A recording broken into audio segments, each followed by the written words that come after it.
going to need a Mr. T. I need my Mr. T in the upper right-hand corner on April Fool's Day as our brand. See if I can set that up. Probably not by the time we start, but soon. Woo! Woo! James Rippey, good morning. If you hear us, I see you in there. Anthony Del Toro. What is happening? What it is, what it shall be, what it must become. Same as it ever was. Okay, there's my Mr. T. There. Sent. I'll get that up in a bit. And here we come. I have to mute for a moment for our evil Facebook overlords. Mark Zuckerberg, Beelzebub, Ramon Rodriguez Martinez. Thank God it's Friday. This is the Chris Duel Show. Just for a moment.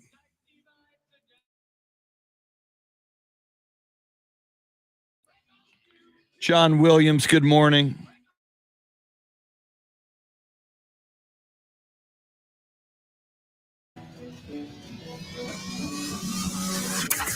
Now, Chris Duel.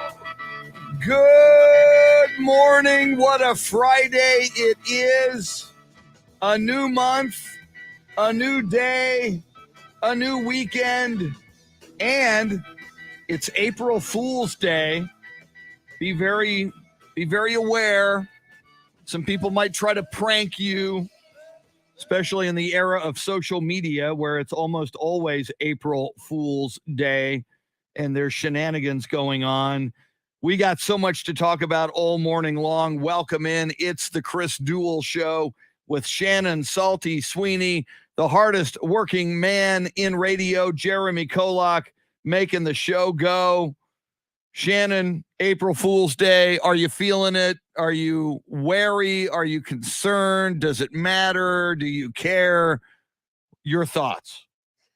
Chris, I love holidays that aren't necessarily holidays, right? It gives us something to celebrate, things to look forward to, but this is just not one of those days that I've ever been a fan of. We obviously use a lot of social media for the purposes of our show, but I think today, come 9 o'clock, I will be off Twitter for the next, 24 hours or so, because I will not be duped. And I'm certainly not going to be part of the duping either. We won't be fooled again, as the Who said. Now, something I'm going to need your help, Shannon. And, we come together and put together a poll question most mornings. So obviously it's April Fool's Day. So it would seem, and I think this may be a unanimous winner for this poll question, but I want to get the other choices. The poll question will be, who is the biggest sports fool on April Fool's Day? I think if anybody beats Antonio Brown after what he did this past year, I mean, he's always been a problem child. He's always been a fool. But I need, on our little poll question, that they give you four choices. And often on the fourth choice, you and I will say, other, you tell us. We leave it open so people can share their thoughts. But and when I think of sports fools, Johnny Manziel comes up. But I mean, is he too over? I mean, in 2022, and I know he's been in the news lately, and we brought him up a couple of times this week on the show because he wants to be a part of the A&M football program, maybe even as a coach. Dennis Rodman is a classic sports fool, but again, it's been years since he's played. T.O., Terrell Owens, always a sports fool. But I'm just wondering, is there a contemporary sports fool that could be a rival for AB, Antonio Brown, as we try to poll our listeners and our viewers to see who the current sports fool is? I don't know if it's because of maybe today's headline or just, what's happened in the past 18 months or so. But James Harden comes to mind as a sports fool. I like it. He's pretty good at his job, but last night the Sixers collapsed in the fourth quarter and Doc Rivers blames it on James Harden. And then of course there's the debacle of him trying to get out of Houston. He finally does. He's with the Nets for all of 5 minutes and now he's with the 76ers. But yeah, I think even still comparing him to maybe an Antonio Brown, maybe we need to go people who currently have a contract. That's very good. Yeah. Even a And I do Draymond like Green comes to mind a little bit, Ooh. with his antics. Oh yeah, God, I don't like Draymond. I don't like Draymond Green. Oh. But again, I can forgive him. If I can forgive Kawhi, I can forgive anybody. All right, I like it though. I like it a lot. So all right, we need 3 and then we'll leave the 4th choice open. Jeremy KOLOK, who is the biggest sports fool? And Shannon makes the stipulation it must be a sports athlete of some kind under a contract right now. Therefore, although Antonio Brown, within the last calendar year he has. We can't not have Antonio Brown on this list. So, all right, Antonio Brown, James Harden, Jeremy KOLOK, we need a 3rd choice for our poll question. Who is the biggest sports fool to be elected that dishonor on April Fool's Day?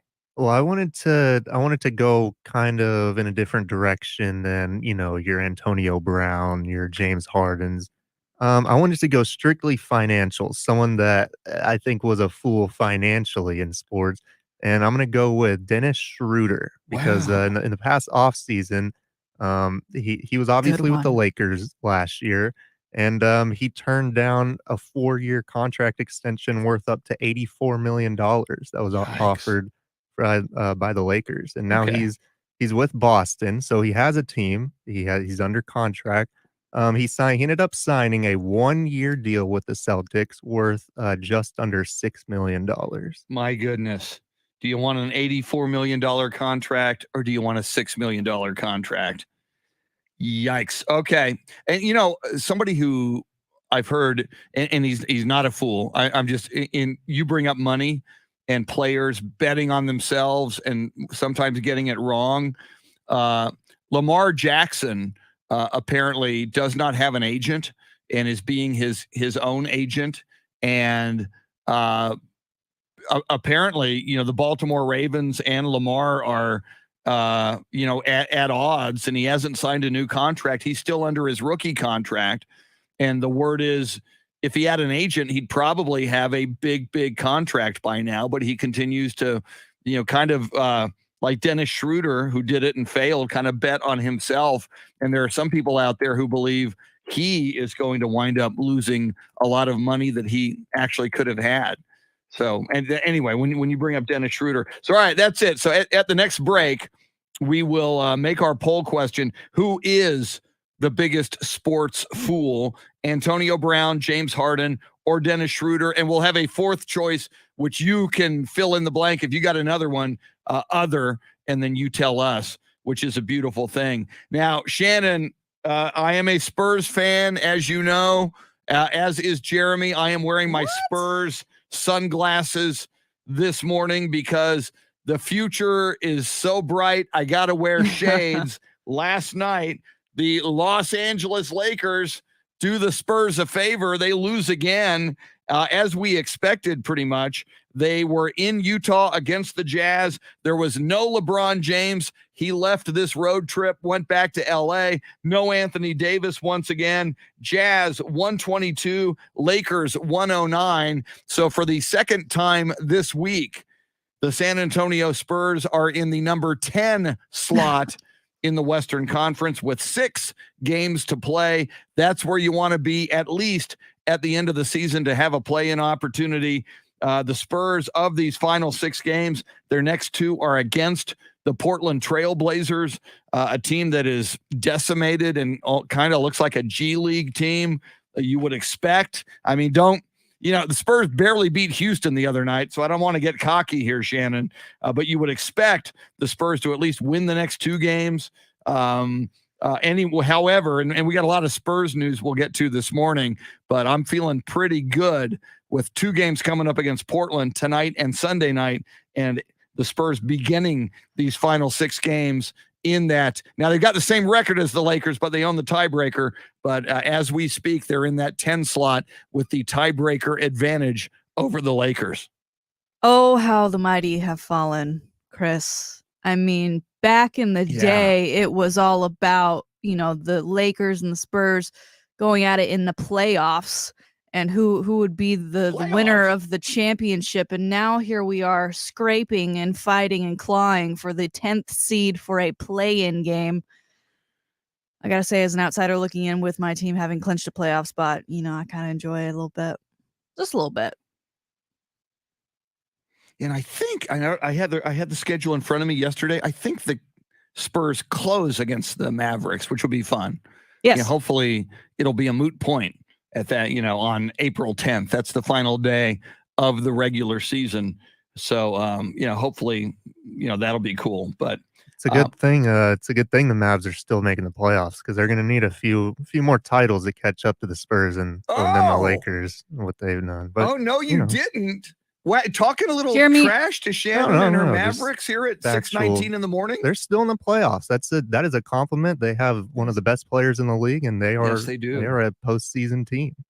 Good for them. It's the biggest backhanded compliment I've heard in the last 20 minutes on this radio show. Yeah. I could never hate on a team with Boban. Jeremy's usually mild-mannered and polite, and just shots fired at 6:20 in the morning, channeling his inner Will Smith. And by the way, just a couple more tidbits on the Will Smith. We started the week reacting to Will Smith slapping Chris Rock at the Oscars on Sunday night. We learned just a little bit more yesterday. We knew that Chris Rock declined to press charges, but apparently in that building, the LAPD was ready to arrest Will Smith and walk him out of the building on Sunday night at the Oscars. And the LAPD, I thought that all happened like after the show, but apparently during the show, the LAPD went to Chris Rock and said, "We'll take him. Do you want to press charges?" And in that moment, Chris Rock said no. And also, we now know that Will Smith was asked by Oscars officials to please leave the building voluntarily, and he refused. He declined. So, Shannon, this bizarre story that has dominated the headlines all week in America and maybe other parts of the world, the gift that keeps on giving on April Fool's Day, it's still out there. It's still kind of happening a little bit. Well, we have the Grammys this weekend because those were pushed back, so they're happening after the Oscars this year, and I think the Grammys ratings wise and just overall interest has been suffering much like those other award shows. And after this last weekend, I mean, what are they going to do to raise the bar? Because they canceled Kanye's performance. The Foo Fighters are out. Yeah. Obviously they are grieving the loss of their drummer. So, they're kind of, they need to do something. They need to do something. Yeah. Well, and two things occur to me. Number one, would the Grammys kind of have fun with it and playfully stage something like that with a couple of, very high profile musical artists? And secondly, I've got to check, and I think Saturday Night Live will air tomorrow night. I got to believe Saturday Night Live will certainly, if they're on tomorrow night, do a big send up of the Will Smith, Chris Rock thing. So, and it's interesting, as I say that, Chris Rock as a Saturday Night alum, maybe he'll come back to reprise that. Probably too soon for him, as we heard at his return to comedy in Boston 2 nights ago. He said he's still processing it. So he says he's once he processes this a little bit more, he will have more to comment on. I do see Anthony Del Toro on the live video feed, which, by the way, if you're new to the show, we run live video. It's a lot of fun. Lots of people join us from actually all over the world to react on the live video feed via Facebook Live, Twitter, and YouTube. In San Antonio, Shannon, down around Market Square, downtown on the Riverwalk, there was a guy who called himself Hispanic Elvis, and he was kind of a legend and kind of an icon and kind of a local tradition for years and years and years. His real name, John Esquivel, and he passed away this week. And I've seen a lot of people commenting and mourning his passing, and a lot of photos of people who have posed with him on social media. So Hispanic Elvis, may you rest in peace, John Esquivel.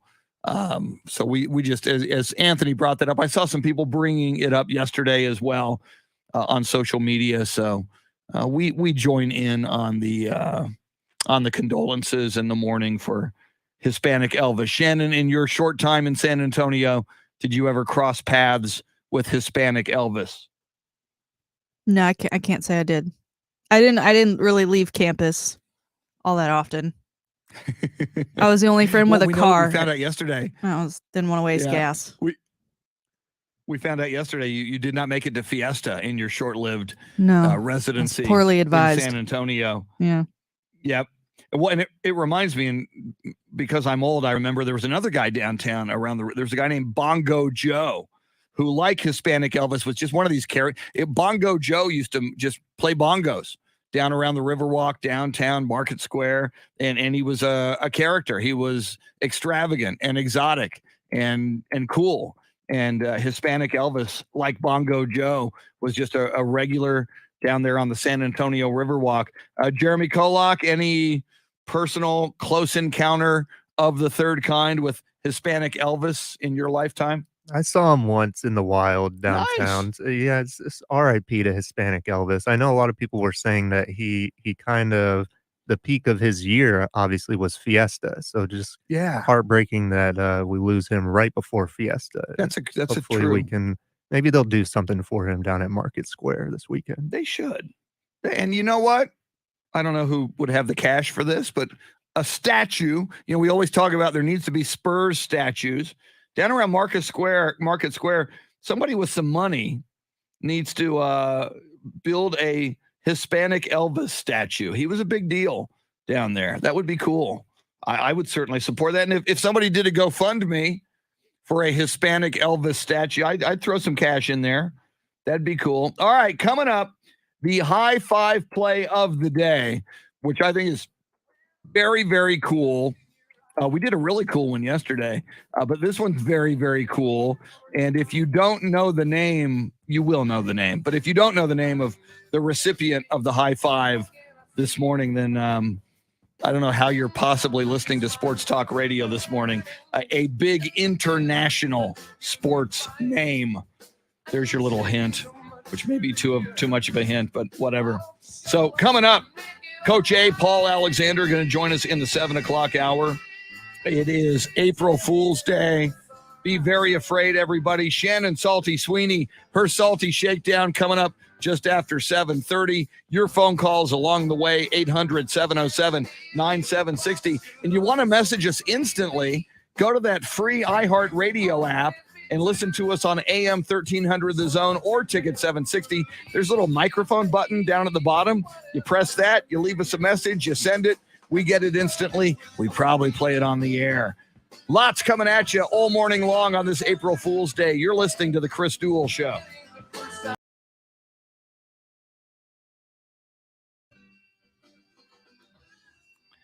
Neo Wick Bogart, welcome in. Oh, a couple of things here. I want to do my, I want to get my Mr. T photo up there for April Fool's Day. There it is. Let me save that. So where you see the show logo in the upper right-hand corner, in a moment, we should have the Mr. T logo.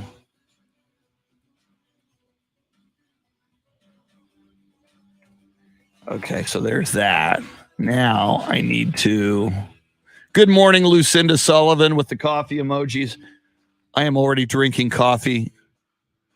Lucinda Sullivan. Okay, here it comes. Now I need to... how do I add this? Here's how I add it. I believe. And I'm waiting. There it is. There we go.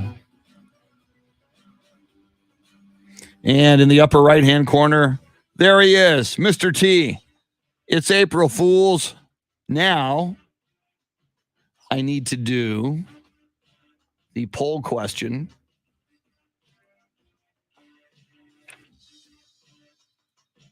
I got to first figure out how to spell Dennis Schroeder. And he's got that little, those little German accent dots over the O. I'll even see if, well, first let me do this. April.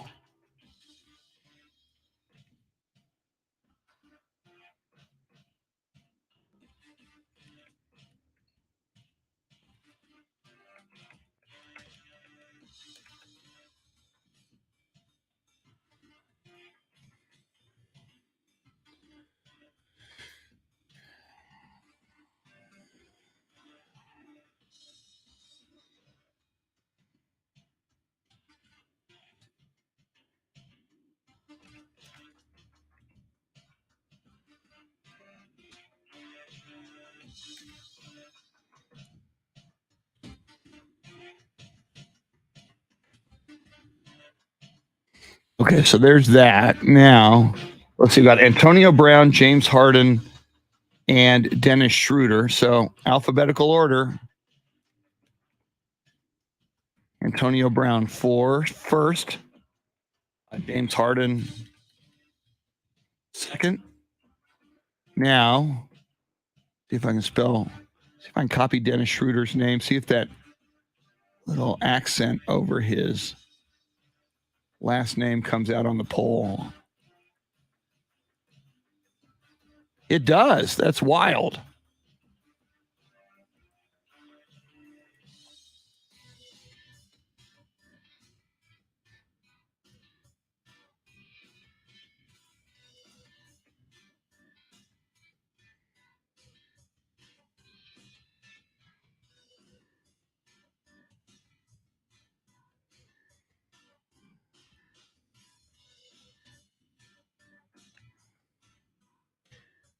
Dennis Schroeder still with the Celtics, right?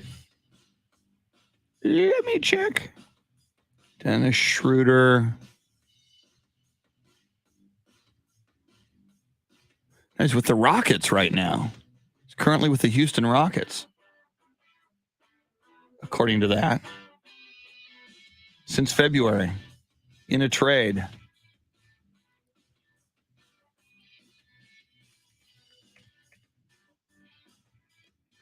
Glad I checked that. I was going to put Celtics. All right. Boom. Poll question done.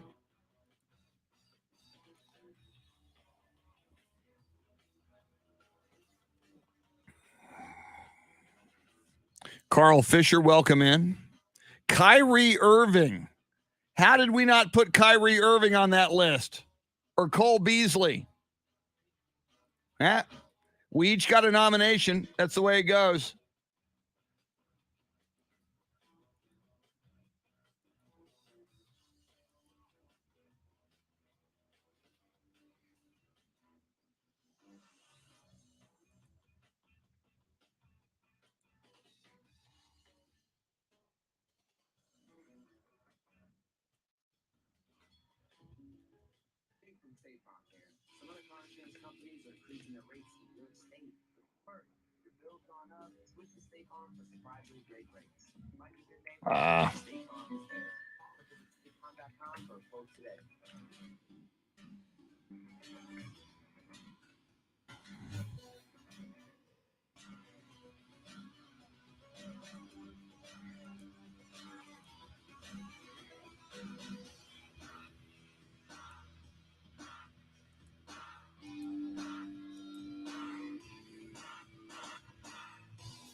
Yeah, sure. Hold was it that tacky bridesmaid dress your friend Becky made you wear? And that concert t-shirt you haven't worn since '09? Here, call SA3 Curbside. I get it. It's not easy to let go of clothes, and you don't want them to end up in a landfill. SA3 Curbside comes to pick up your unneeded clothing, shoes, and home goods. They'll send your items to people in need. Go to sa3curbside.com to schedule your pickup. That's the letters SA, the number 3, curbside.com. You'll be glad you did.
All right, what else is going on?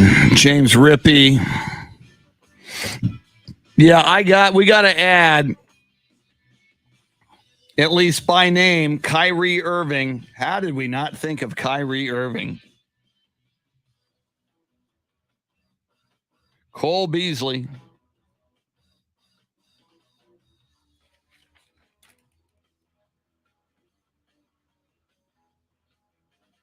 Lakers management. Wow, James Rippey. Very nice. Taro Kotani. Jason, the list is for the biggest sports fool as we vote on April Fool's Day. Taro Kotani, ladies and gentlemen, is joining us from Tokyo this morning. Very cool. There's our Taro photo. There he is. The greatest international Spurs fan, Taro Kotani, in the live video feed right now.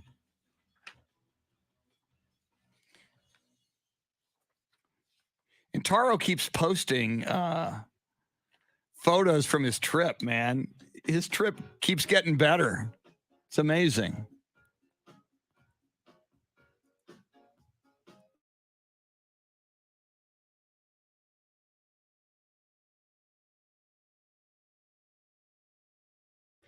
I got to mute What a Fool Believes for a second.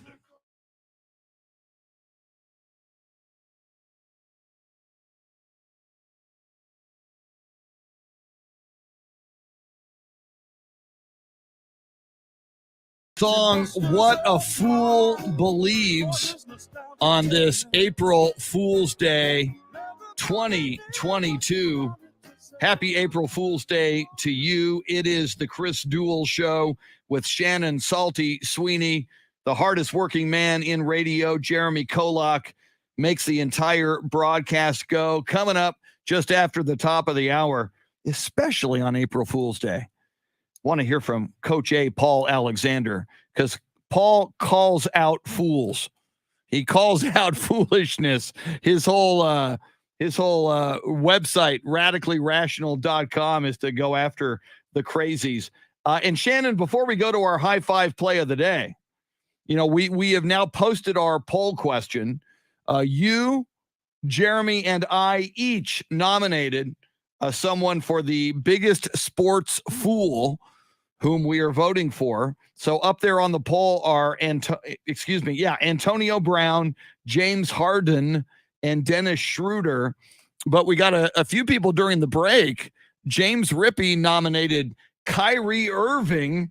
How is Kyrie Irving not on that list? And James Rippey also nominates Lakers management, which I think is a very strong nomination for 2022 biggest fool of the year. That's pretty strong there. I didn't even think of Lakers management.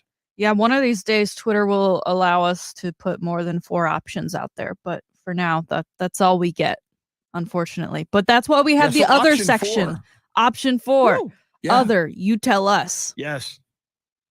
And you did, James Rippey, Kyrie Irving, and Lakers management. And it just occurred to me as well, Shannon, Cole Beasley, who is a scientist, apparently, and an epidemiologist in his spare time, and was very vocal about that. Is he still a knucklehead without a team right now? I know Buffalo moved on from him. Yeah. Has anybody signed Cole Beasley yet? I don't think so. And Shannon, Jeremy brought up the prospect last week. What if the Cowboys re-sign him? Cowboys have an opening at wide receiver. I would say pass, please. But what if that happens? No. Yeah, thank you, Jerry. I hope not. I don't completely hate it because it feels like the narrative that we started to like really not be about Cole Beasley anymore. Obviously, with like COVID, is less and less part of our everyday lives, and so maybe we get the quieter Cole Beasley should he come back. Yeah, and if I'm going to be objective, he could be like a security blanket for Dak. They know each other. They've got a rapport and a chemistry, at least throwing the football, and you would expect that Cole Beasley's still familiar with that Kellen Moore offense. So yeah, as much as I think Cole Beasley is a knucklehead, it from a football sense, it might make sense. Before we move on, Jason Paniagua on the live video feed says, not a sports person, but a fool, Eric Church. If we were going to open this up to just fools in general, and it was sports related, he cancels his concert so that he can watch North Carolina versus Duke in the Final Four. So Jason Paniagua, called him Eric. Jason Paniagua, a strong nomination for sports and overall fool, Eric Church. I second that emotion. All right. I think you're going to like this one. It is time for the high five play of the day, appropriately sponsored by High Five. 2 locations in the Austin area. Someday there will be one in the San Antonio area. I believe, I have faith, but again, I also believe we'll get an NFL and Major League Baseball franchise someday. I think we might get the high five before the NFL and the Major League Baseball franchise. Shannon Salty Sweeney, before you tell us who is the recipient of the high five on this Friday, April 1st, tell the people about what they will encounter should they step into one of the high five locations. Well, we finally made it to the weekend, so kicked off that weekend from 4 to 6 with happy hour at either High Five locations, Lakeway or in Central Austin on Anderson Lane for $2 off apps, wells, and cocktails. And don't forget, they've got that new kind of virtual style we talked about archery yesterday, it's still in my mind, axe throwing, where you can play different style games. I mean, they've basically taken Top Golf and done what they've done over there with their ability to change the format of the game without changing the layout, atmosphere, and the overall movement for which you're doing, but to make the game that much more exciting. So check out High Five. And Chris, today's High Five, you alluded to it, an international superstar and someone that I think in the San Antonio area and all around Central Texas know very well. I think everyone will agree it is a deserved honor, but one Manu Ginobili has been announced as an inductee for this year's Naismith Basketball Hall of Fame. And Chris, unfortunately, there were a lot of people online who did not agree with him being a first time ballot entry into the Hall of Fame. You know, saying he only accomplished those championships with Tim and Tony, and his stats overall don't scream Hall of Famer. But it is not the NBA Hall of Fame. It is the Basketball Hall of Fame. And along with those 5 championships he got with the Spurs, he also won the European League Championship, where he was also a 2-time MVP for the Italian League. He also led Argentina to an Olympic gold medal, which makes him the first player to win at all 3 levels. And that alone, stats aside, I think it makes him a shoo-in, and rightfully so. He gets in this summer. He will go into the Hall of Fame. A huge high five to Mr. Ginobili. A first ballot Hall of Famer. And Shannon, you are so right. And I want to read a tweet from Don Harris from News 4 San Antonio. He's the sports director at the San Antonio NBC affiliate. And Don has been banging this drum. Don has been telling people this for the last 7 years at least. Don wrote last night, to be clear, Manu was always a lock for the Hall of Fame, even if he never played in the NBA. First ballot from the International Committee, but he did now get a first ballot from the North American Committee, which means more. It validates his NBA career. He is the greatest FIBA player of all time. So exactly what you said, Shannon. Those people out there, those cynics on social media saying Manu Ginobili is not deserving, you don't know what you're talking about. You're ignorant. You do not understand the Naismith Memorial Basketball Hall of Fame. There are many international players, and there are many players who have not played in the NBA. There are many women players, including another. And what's interesting about this, the official announcement will be tomorrow. But this just kind of leaked last night. But WNBA, 3-time WNBA champion, Swin Cash is on that list. She is now an executive with the New Orleans Pelicans. Tim Hardaway also on that list. Former West Virginia and Cincinnati head coach Bob Huggins. And I want to point out another guy on the list, Shannon, who has a very special place in my heart, because he was an original San Antonio Spur. I saw this guy season 1 in the Hemisphere Arena, number 22 back in the day, and all the women loved him. He had nothing like he looks like now. He had like flowing, long blonde hair. He looked like Prince Valiant. George Karl, inducted mostly for being a coach. But George Karl was an original San Antonio Spur throughout the ABA days, was with the Spurs as they made their transition into the NBA, and then head coach Bob Bass made George Karl an assistant coach. That was the beginning of his coaching career, and he was off and running. So the high five certainly to Manu Ginobili, one of the most beloved Spurs ever. But I also dig the fact that an original San Antonio Spur, and a guy who, if he didn't contribute the way he contributed, like George Gervin and James Silas and all of those original San Antonio Spurs, the franchise might not be here for Manu Ginobili to be a part of. So very, very cool that George Karl is on that list as well. High five, Manu. You think high five, Manu. You think we'll get Pop there? Because Pop went to Tim's, right?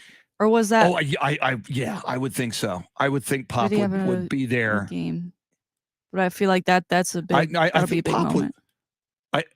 Yeah, absolutely. And like Tim, Pop is so close to Manu. If Pop can be there, I'm sure he will. Otherwise, in the era of COVID and Zoom, maybe that's a way it's done. Want to check in. Jeremy KOLOK, you are a Spurs fan. You certainly understand the meaning of Manu Ginobili. And Jeremy, I've said this for years. Tim Duncan may be the greatest Spur, and Tim, in a lot of books, Tim Duncan is people's favorite Spur, but there's something about Manu, the way he connected with this fan base. I think Manu Ginobili truly is the most beloved San Antonio Spur. People just have affection and love for Manu Ginobili. I absolutely agree. It seemed that way when he was playing throughout his career. Like, people knew that Tim Duncan was the capstone, but Ginobili was always the fan favorite, at least generally in this city. And it just, I mean, his style of game, I think, contributed to that a little bit, but his personality was the biggest factor that contributed to that. And Chris and Shannon, such a great point that I always think about with Ginobili when he won the gold medal with Argentina to defeat Team USA in 2004. I mean, you just look and that was so long ago, but the last team in men's basketball to win the gold medal that wasn't Team USA was led by Ginobili. It was Argentina way back in 2004. So absolutely that alone, and just how well he played in that Olympics, I mean, probably gets him in. Yeah, that was such a big deal. And, Manu has said many, many times, as much as he loved being a Spur and as much as he loved being an NBA champion 4 times as a Spur, he playing for his team, playing for his country, Argentina, and leading them to the gold medal beyond and over Team USA. That's crazy. It's a crazy good accomplishment. And Shannon, again, he's just such a lovable guy, and just, his entire heart and soul from when he first showed up with his long hair to, later the bald spot era. And of course, I am in solidarity. I have my very own Manu Ginobili bald spot on my scalp. And then Manu just finally said, I'm just going to shave the head. At the end, he was a shaved head Manu. It was interesting to just kind of see Manu Ginobili's physical transformation as he grew and as he aged as a Spur. But he was always a guy, you would always get 190% effort from the guy. It was always, he would run it until there was nothing left in the tank. And he's the kind of guy you want to have on your team. He was very, very special. Yeah, I'm looking forward to this. He's a guy, as someone who wasn't a Spurs fan, it wasn't really until I started working in radio and being more associated with the Spurs, and particularly working with you, that I didn't get why people I went to high school with were so obsessed with him. Like, that was the jersey, the Spurs jersey that everyone had. They the number 20. And I was like, well, Yeah. He's not of the big 3. Like, is he the biggest? I don't get it. And I could easily, see why now, putting myself into more of the Spurs universe as to why people love and adore him so much. Well, and I think 2 other things. And by the way, we see Richard Giragosian, who earlier in the week, his conspiracy theory on Tom Brady's last touchdown pass football, we talked about on Monday, but he just wrote, I'm a diehard Laker fan, but Manu was the only Spur I ever liked. Thank you, Richard. I think 2 things strike me as well as you say that, Shannon, about Manu. He was always real in interviews. So many athletes will give you the cliche answer or the safe answer. Manu, when Manu was hurting, when he thought the team played like crap and sucked, Manu would tell you, and you could tell he was in anguish. The other thing that I think for this community, which is, like 65% ish or plus Latino, Hispanic, Mexican American, Manu being from Argentina and speaking Spanish, Manu culturally, I think, was a great fit for San Antonio as well. I think everything that is Manu, from his passion to who he was, to his goodness, to his heritage, being from South America and Argentina, I think it all played into this San Antonio Spurs fan base absolutely falling in love with him, and they continue to love him to this day and celebrate his induction into the Naismith Memorial Basketball Hall of Fame. We might bring up Manu to Coach A, Paul Alexander. We certainly want to talk Bruce Arians, that move in Tampa Bay, all things football with Coach A.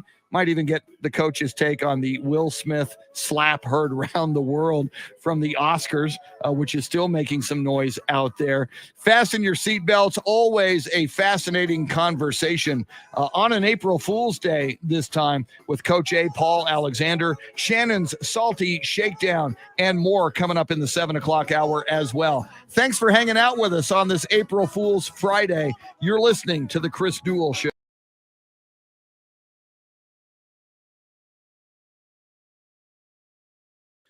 All right. I have to record 3 commercials right now. So I'm going to give you some Jeremy KOLOK. I'm going to see if I can bang these out. I need to record some spots. I'm going to see if I can bang these out here. Thanks, man. Fred Robert Casares, welcome in as well.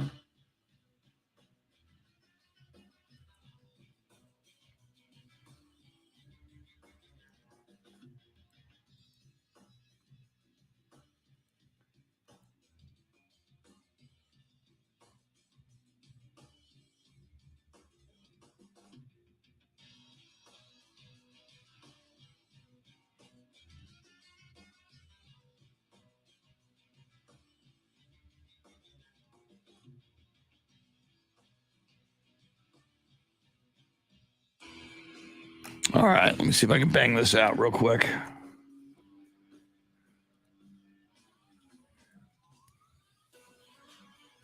I'm going to go mute for a moment, and I will be back in a sec. Thanks for your patience.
All right.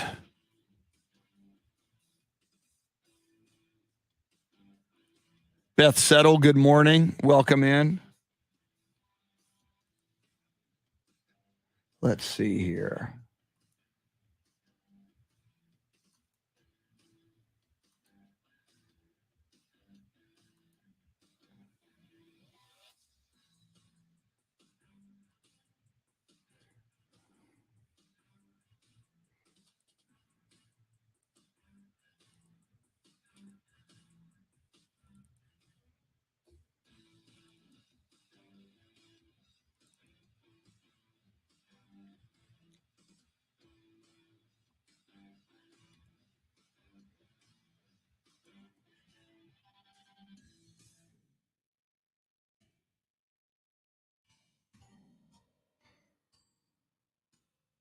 Sure.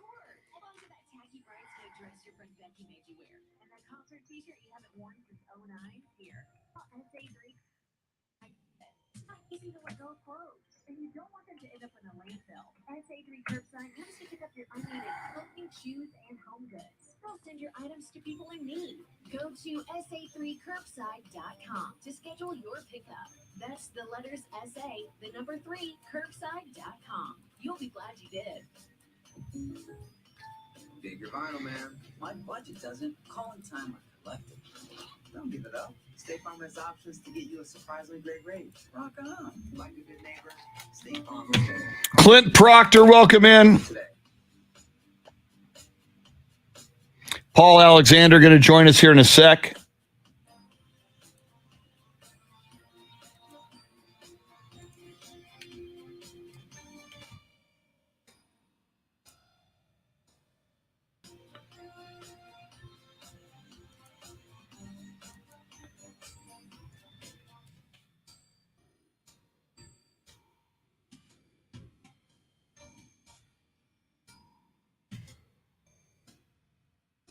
Barney Segura, how are you? Welcome, Barney.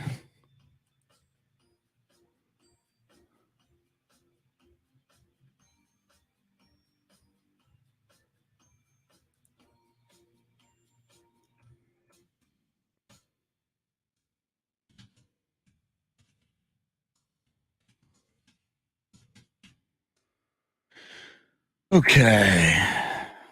Let me find my Paul Alexander. Clint Proctor, Beth Settle, Barney Segura, welcome in. You posted on Ticket 760. Did y'all receive it? Barney, I got to go look for it.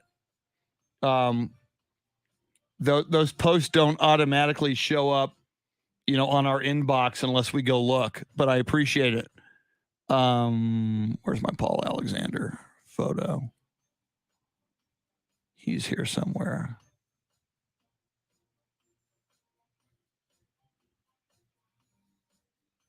There he is.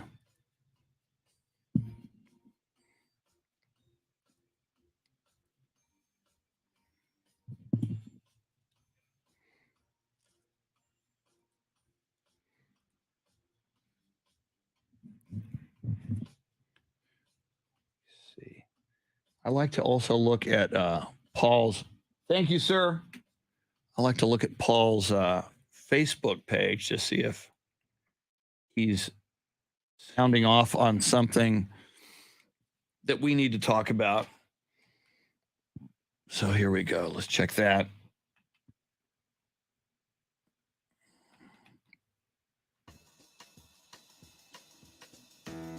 All right, got to do some muting here at the outset for our evil Facebook overlords. When we play music for more than 15 seconds, they kill the video.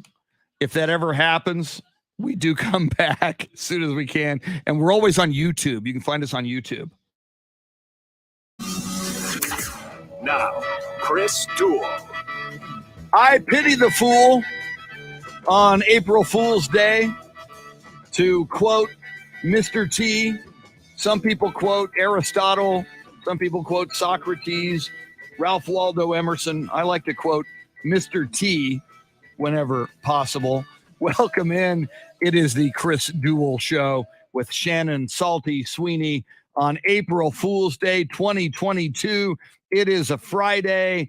We got so much going on in the world of sports, from the fallout that continues in the aftermath of Bruce Arians deciding to step aside as head coach of the Tampa Bay Buccaneers.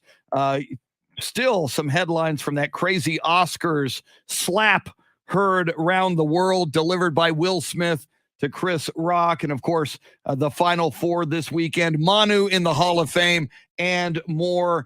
Every Friday that we can grab him, we love talking with him. One of the highlights of our week, certainly. And he is kind enough to join us often, and it's tremendous for us and for our listeners.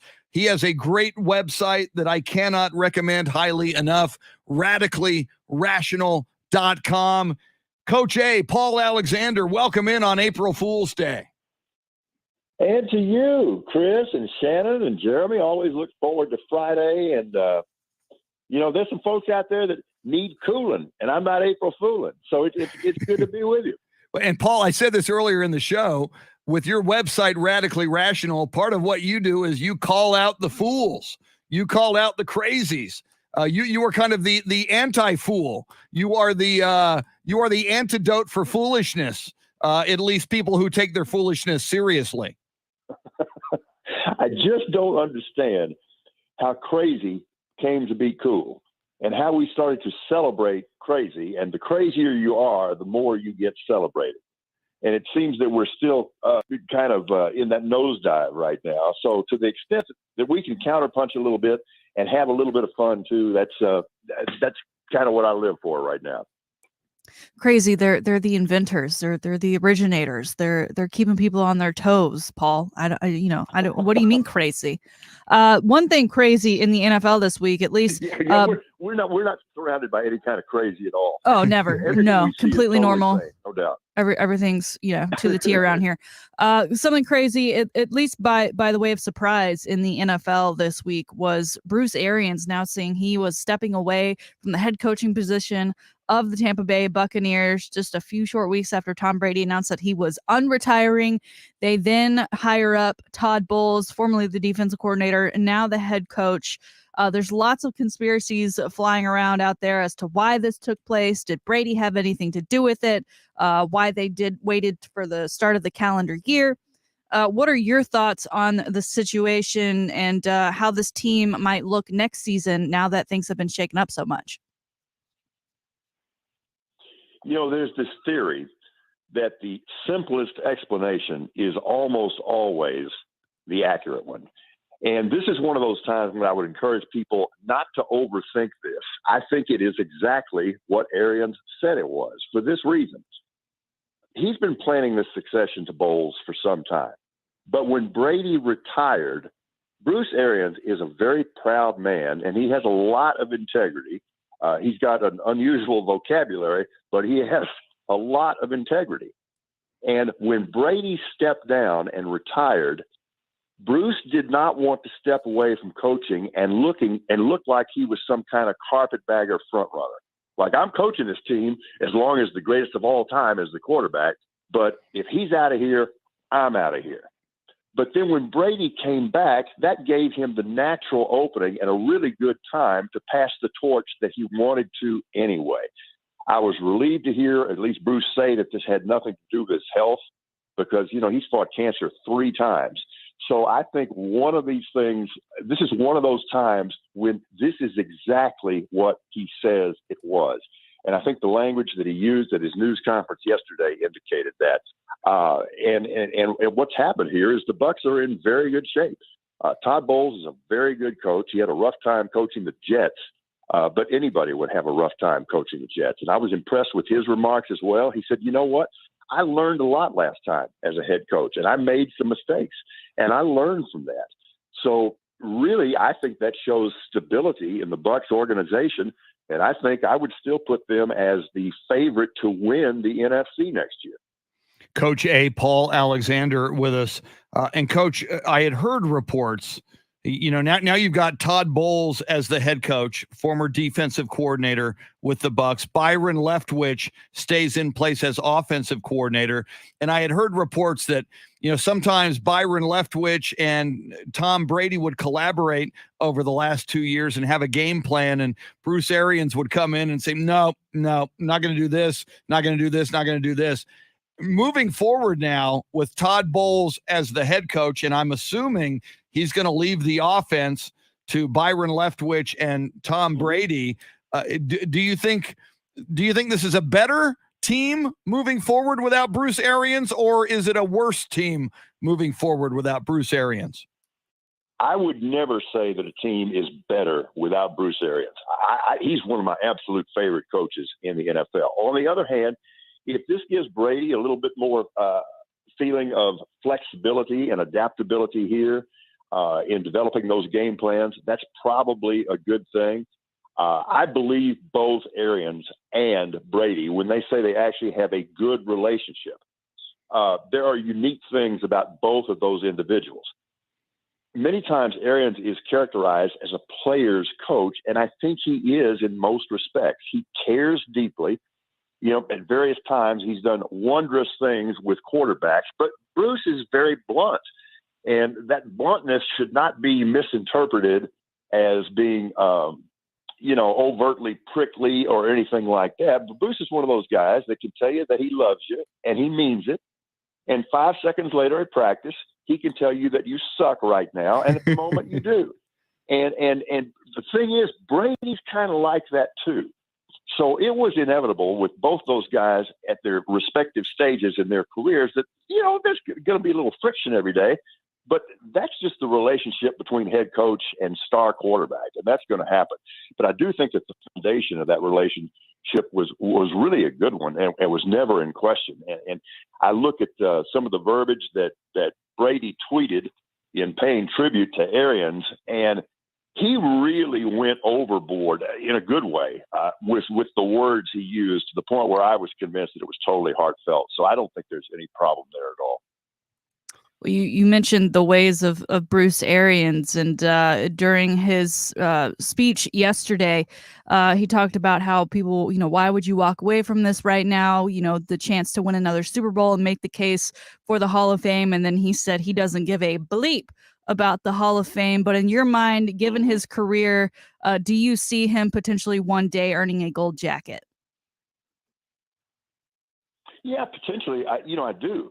And it's not just what he's done in winning a Super Bowl in Tampa Bay. I mean, if you look at his career as a quarterbacks coach, certainly you wouldn't call him the quarterback whisperer with his volume, his vocabulary, but he's done a remarkable job with quarterbacks.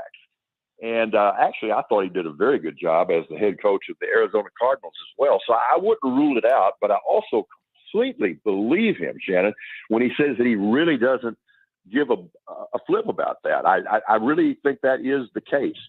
And I also thought, he really went on at length yesterday at the news conference saying that this line of succession to Bowles was a really important thing to him, that promoting somebody in-house to that position was a much bigger deal to him than the Hall of Fame, for example. And again, he explained it to an extent where I totally believed it. So, maybe I'm being naive about a lot of things here, but I think everybody here behaved in a very transparent and straight up manner and showed a lot of integrity. And I thought this reflected a real internal strength in the Bucs organization. He is Coach A, Paul Alexander, his website, radicallyrational.com. Paul, I heard you say just a few minutes ago, you continue at this moment to rank the Tampa Bay Buccaneers as the odds-on favorite to represent the NFC in the next Super Bowl. Yet yesterday, we see the defending Super Bowl champion Los Angeles Rams sign Pro Bowl linebacker Bobby Wagner, a guy I wanted for the Dallas Cowboys. Cowboys thus far, making headlines by their lack of moves, by their shredding of players by their losing players from their roster last year. And first thing I thought, the phrase that came to my mind when the Rams signed Bobby Wagner, Paul, was the rich get richer. Your thoughts on what the Rams continuing to do this strategy of we'll spend any money or draft picks to win now. We're just going to load up and worry about the future some other day. Well, that was the Rams being the Rams, wasn't it? I mean, obviously they have completely immersed themselves in this philosophy of let's do what we can while we have this window of opportunity. And, we'd heard the rumors about Wagner maybe being interested in the Cowboys. Well, apparently, ultimately, the Cowboys just didn't make a big enough move on him. And also, if you're Bobby Wagner at this point in your career, and he really is a unique athlete, I mean, that guy's 31 years old, but you look at all the all-pro years he's had, all the Pro Bowl years, and as recently as last year, what proved to be his final year with the Seahawks, he was by far the leading tackler in the National Football League. And I think he probably felt, in addition to making more money, that he was going to be a little more comfortable in the Rams locker room. It wouldn't surprise me if part of the motivation is I get to stick it to Seattle twice a year. Competitors like that think like that, and I admire that. So I thought it was a really good pickup for the Rams. I realize that Wagner is an inside linebacker and that Von Miller is an edge rusher. So it's not like you replace Von Miller at all, but you add another cornerstone piece to that defense. Made all the sense in the world to me. And again, just reflective of the Rams' attitude right now. Draft picks don't mean anything to me. None of this means anything to me other than let's win right now. That is the culture in the National Football League. I think that's probably a pretty good thing. And the Rams have gotten better at that more quickly than anyone else. Well, when you look at what the Rams are doing, I mean, it makes the Cowboys, in my opinion, look like a bunch of duds. All we keep hearing is they're doing their due diligence. They're doing their due diligence. Mike McCarthy missing out on league meetings this week because he's out there scouting. Do you believe that to actually be true, especially when we're not hearing of any actual scouting reports versus him just not wanting to field questions like, hey, how are you still the head coach of the Dallas Cowboys? And are you going to be the next Bruce Arians to step aside and allow Dan Quinn to take over that head coaching job? I don't know what's going on here because they're not doing anything. Just look at the ledger of the players they've lost. Cedric Wilson, Lyle Collins, Connor Williams, Randy Gregory. You lose Amari Cooper, although that was a trade. And the two players you brought in, you brought in a wide receiver, James Washington, and Dante Fowler, an edge rusher. Well, if he's the player that everybody thought he was when he was drafted several years ago, that's one thing. But he really has not done too much in his last 2 years in Atlanta. So I don't blame him for rolling the dice. And I realize that Fowler is now reunited with Quinn, which is a good thing. But if you look at the pros and cons and the assets and liability, there is no way you can draw any other conclusion other than the Cowboys roster right now is appreciably worse than it was last season. Now, we'll see what happens in the draft, but you're not going to fix that just through the draft immediately, to the point where the Cowboys, I think, are probably going to take a step back in 2022. That pains me. I mean, that is the reality. If we're going to be objective, they do not look as good roster-wise as they did when they faced the 49ers in the playoffs last year. He's Coach A, Paul Alexander from Radically Rational. Paul, you pay a lot of attention not only to sports, but to culture, to music, certainly. You talk a lot about music on Radically Rational and on social media. A big story in San Antonio this week. Eric Church was going to have a big concert this weekend in San Antonio. There are a lot of fans who were going to come from outside San Antonio, had airfare, hotel accommodations. We've learned some of those fans saying their hotel accommodations are non-refundable. Eric Church says, hey, I'm sorry.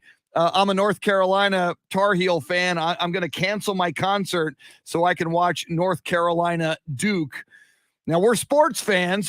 How do you feel about this? Should he have honored his commitment with the concert, or does he honor his allegiance as a fan? I was just aghast when I read about this. I mean, you're either a professional or you're not. And of course you owe an obligation to your fans. They are your customers. They're what you've been trying to build. And the idea that you would insult them like that, and this is true, monetary damages. I mean, people have bought tickets, as you indicated, they got hotel rooms, in some cases, airline tickets, etc. And the idea that you would insult your fans like that, and I think this would be true in any facet or area of entertainment, but particularly with country music, good luck with your next career as an aluminum siding salesman. That was unbelievable to me. I can't remember reading about anything that was so completely reckless and selfish and unprofessional and really reflected an interest in nobody other than himself. Paul, you and I both had the Houston Cougars to win it all. They get knocked out of the tournament last weekend. We now have the Final Four set. Games will be played tomorrow evening, and keeping the karma that UNC will likely have on them thanks to Eric Church. Who is your favorite now to win it all? Who? I think I'm going to say North Carolina. I really like the way they've been playing. I like their starters. Now, they're not as deep as some of the other teams. Real quick, I was reading about this yesterday. We always want to go for the Cinderella thing. And, we get tied up in the St. Peter's thing, and it's all cool, and I'm not knocking that. But if you look at it, this is the most blue-blooded Final Four ever, in that every single one of those teams has multiple national championships. True. Yeah, for the first time in history, each team does have multiples. It makes it all the more interesting. Coach A, Paul Alexander with us. Paul, I got to ask this question. You may be burned out on it, but I'm seeing headlines this morning still. The slap heard round the world at the Oscars on Sunday night. Will Smith slapping Chris Rock. The latest headlines, the LAPD in that building that night was ready to arrest Will Smith and take him out. But Chris Rock said he would not press charges. The Oscars officials said they asked Will Smith to leave. He refused, went on to win Best Actor. The Academy is now considering disciplinary actions. In general and on the specifics, your thoughts about this very bizarre moment in television history. I deliberately had not written about that in my blog this week until I totally went through my thoughts. And here it is. I'm glad I took some time, but this is really pretty clear cut. That was assault. And that was ultimately unprovoked assault. And I know that Chris Rock has said that he's not going to file charges, but at some point, that's not an affront to Chris Rock. It's an affront, and it breaks the law of the state of California. So I think that's criminal assault. And the other thing that really offends me is that Will Smith was casting this, and his apologists are casting this as he was defending the honor of his wife. No, he was not. He was selfishly pushing forward his machismo. I think that rationalization is even more offensive and more ridiculous than what he did in the first place. We can have a discussion about whether or not the joke was appropriate. I don't know. You're at the Oscars. What are you expecting right now? But that aside, the idea that gives somebody a right to walk up to the stage and strike you like that, at that point, I thought that Chris Rock showed remarkable, almost incredible restraint. Look, I'm not trying to condemn Will Smith forever. I've enjoyed his work. I'm all for atonement for everybody. I'm all for people having a moment that maybe transforms their life for the better. So I don't want anybody thinking that I'm trying to bury Will Smith's career or for that matter his name. I'm not saying there's no salvation here, but this is really cut and dried. He was dead wrong. I absolutely agree with that. Finally, Paul, we talk about your website. I'm a huge fan. I go there daily. I recommend everybody else does. It's radicallyrational.com.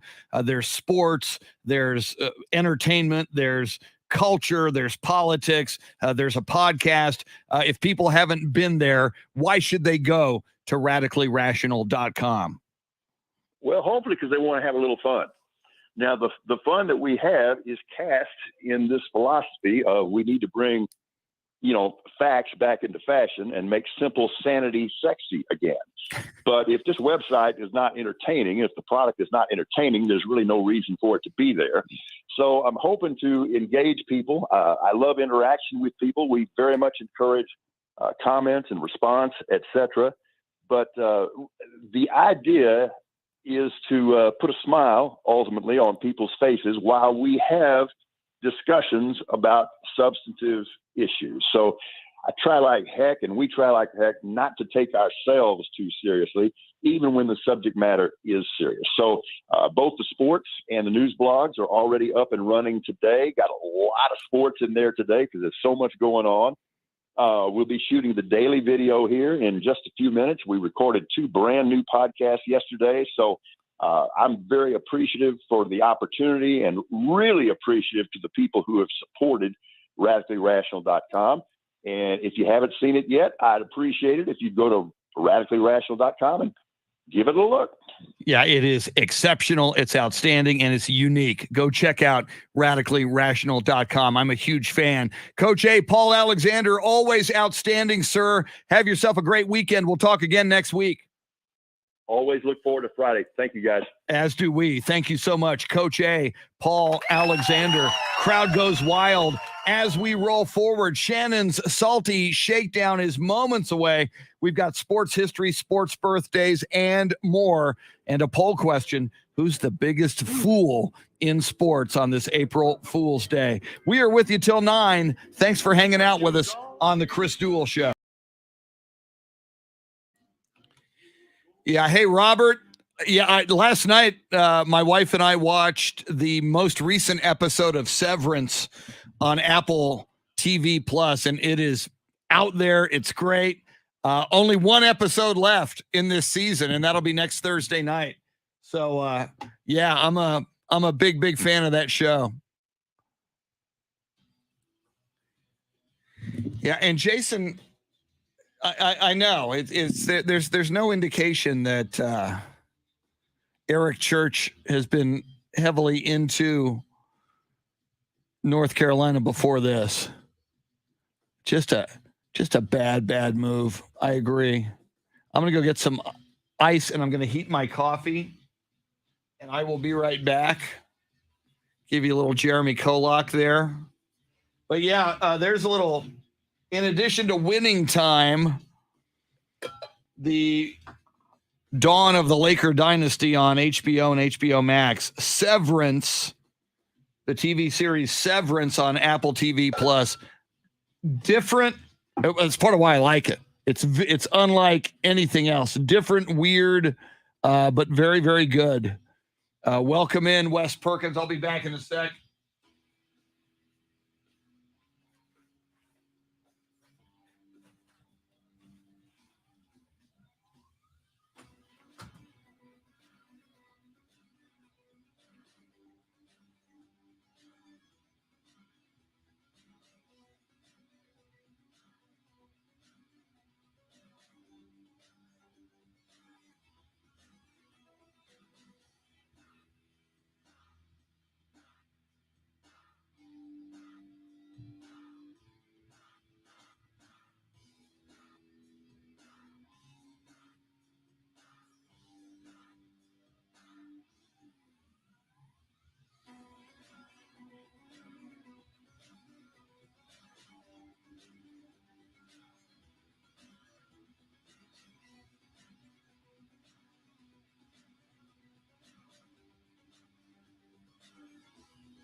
I got hot coffee. Thank you very much. Manuel Gonzalez, welcome in.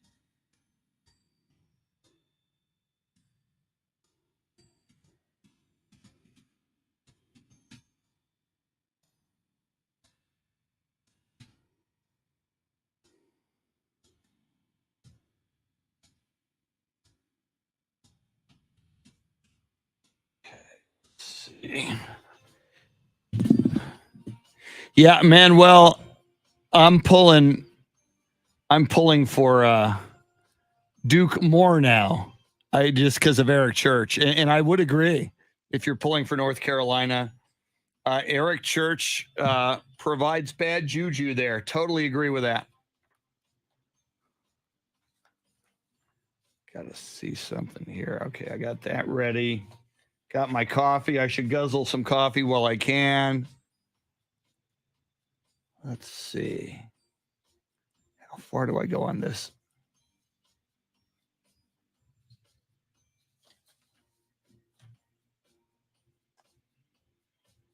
The most beautiful engagement ring, or just a simple pair of earrings for that upcoming occasion.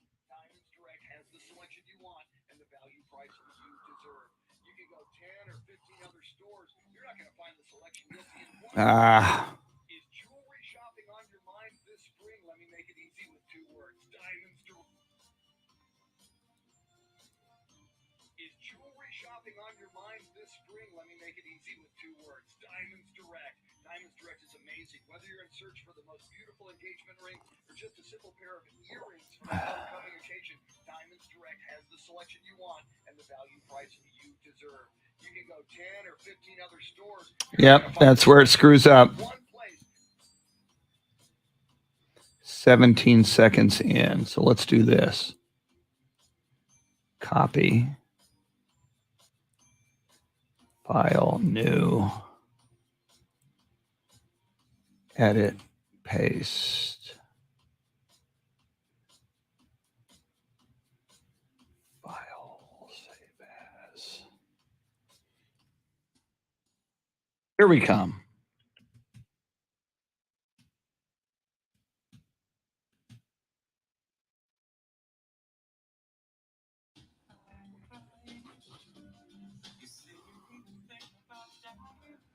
Let's get back to the Chris Duel Show with Shannon, Salt by Chris Salt,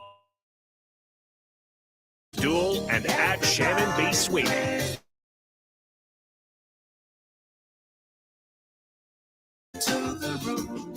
Everybody plays the fool on April Fool's Day. Welcome in. Chris Duel Show with Shannon Salty Sweeney. Jeremy KOLOK, your Soundscape stylist, playing the tunes for you right there. Special April Fool's edition of the soundtrack styling. Lots going on all morning long on this April Fool's Day. We get ready for March Madness. We just talked about that a little bit. We'll talk more about it, I am sure. Manu Ginobili, among others, will be announced tomorrow officially in the Naismith Memorial Basketball Hall of Fame, which is very, very cool. Talking NFL and more. Lots of people listening to us on the live video feed. You can join that on Facebook Live, via Twitter, via YouTube as well. And if you want to leave us a message, and we already got one this morning, we'll play it in a little bit. You go to the free iHeartRadio app. You can listen to the show. It's always crystal clear around the globe. And you can listen. You go to either AM 1300 The Zone or Ticket 760. In addition to listening, you can send us an instant message. Just press that microphone button, leave a message, send it to us. We get it, and we will play that on the air. And we'll do that coming up in just a little bit as well. In just a moment, an April Fool's Day edition of Shannon's Salty Shakedown. But first, how about some sports birthdays and this day in sports history? April Fool's Day, 1973. Boston Celtics captain John Havlicek scored a career-high 54 points in a 134-109 rout of the Atlanta Hawks in Game 1 of the Eastern Conference playoffs. He was pretty good. On this day in 1984, it was the third NCAA Women's National Championship game. USC goes back-to-back. They beat Tennessee 72-61. Cheryl Miller won her second consecutive Most Outstanding Player award.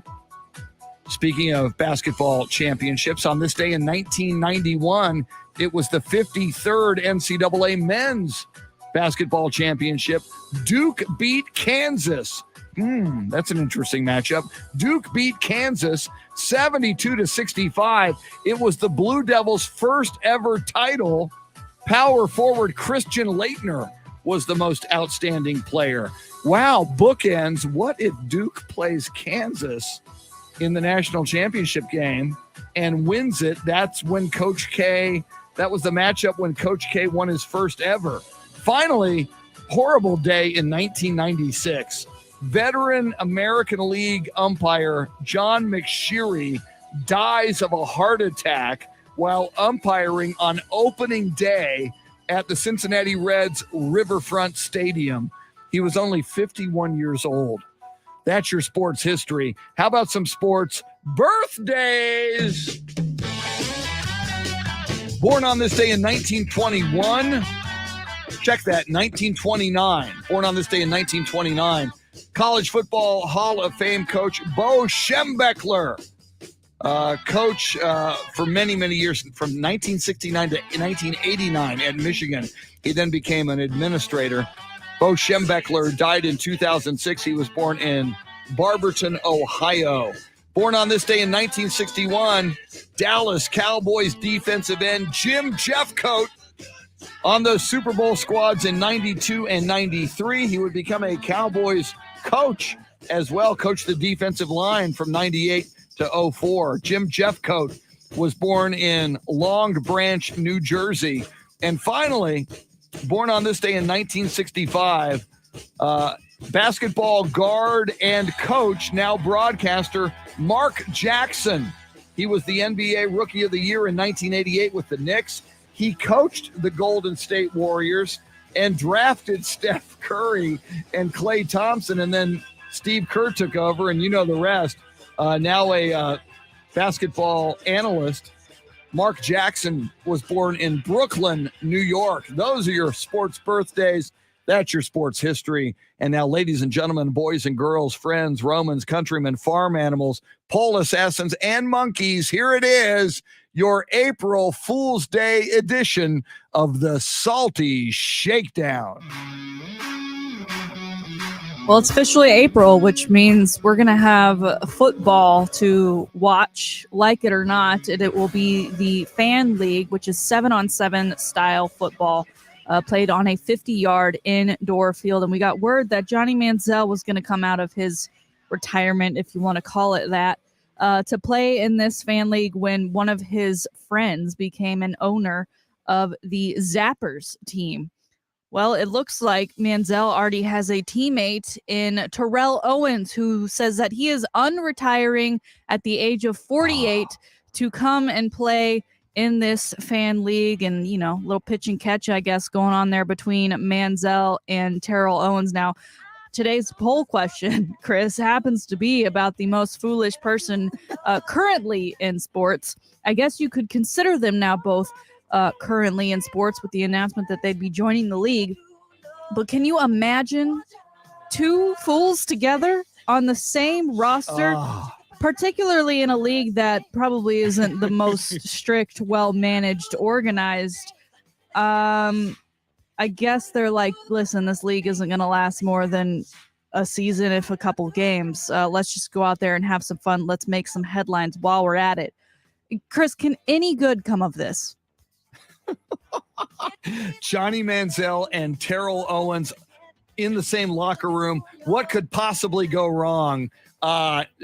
Shannon, I guess entertainment value might be the only good that can come of this. If you like train wrecks, maybe you'll like this. But if I'm this league just trying to get notoriety and traction, I mean, here you are talking about it.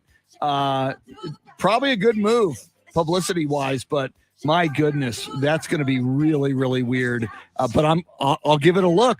If it's on my TV, I'll look at it, see what happens. If Terrell plays horribly, can the Hall of Fame take his jacket back? Is that something that they can do? I just wish kidding. They would. That's awful. That's awful. Don't do that. All right, fine. Next today we've got kind of fallout from the Will Smith slap saga. I understand a lot of people are getting tired of kind of talking about the slap itself, but unfortunately, that slap has created a wave of mistreatment for others named Will Smith. And in the sports world, we've got a Will Smith on the Dodgers, and they're doing spring training right now, getting prepared for the season. And Will Smith stepped up to the plate during a game against the Texas Rangers. And as they do in baseball, right up next to the plate, it's Will Smith. And the theme song plays whatever kind of walk-up music they've got going on. Well, he got booed because his name is Will Smith. Chris, this doesn't seem fair. Now, this particular Will Smith went on to make contact with the ball and got a triple out of it. But there's another Will Smith in the league with the Atlanta Braves, and he got booed as well, and he didn't fare as well at the plate. He ended up having a hitless inning. But Chris, just what's going? That just seems unnecessary.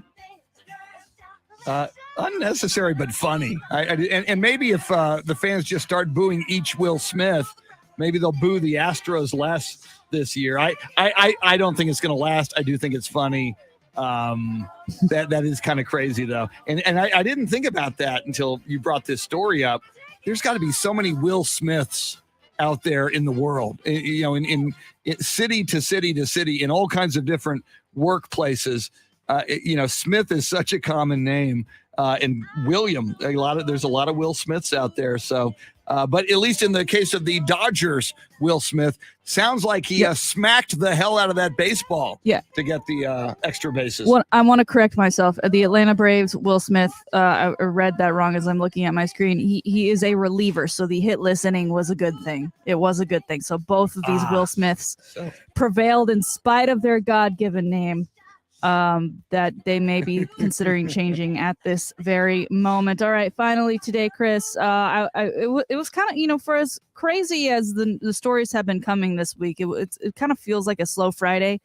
But then I found this story, and I want you to hear it directly from Mr. DK Metcalf as he's sitting down and chatting with Kevin Garnett, who's got a podcast.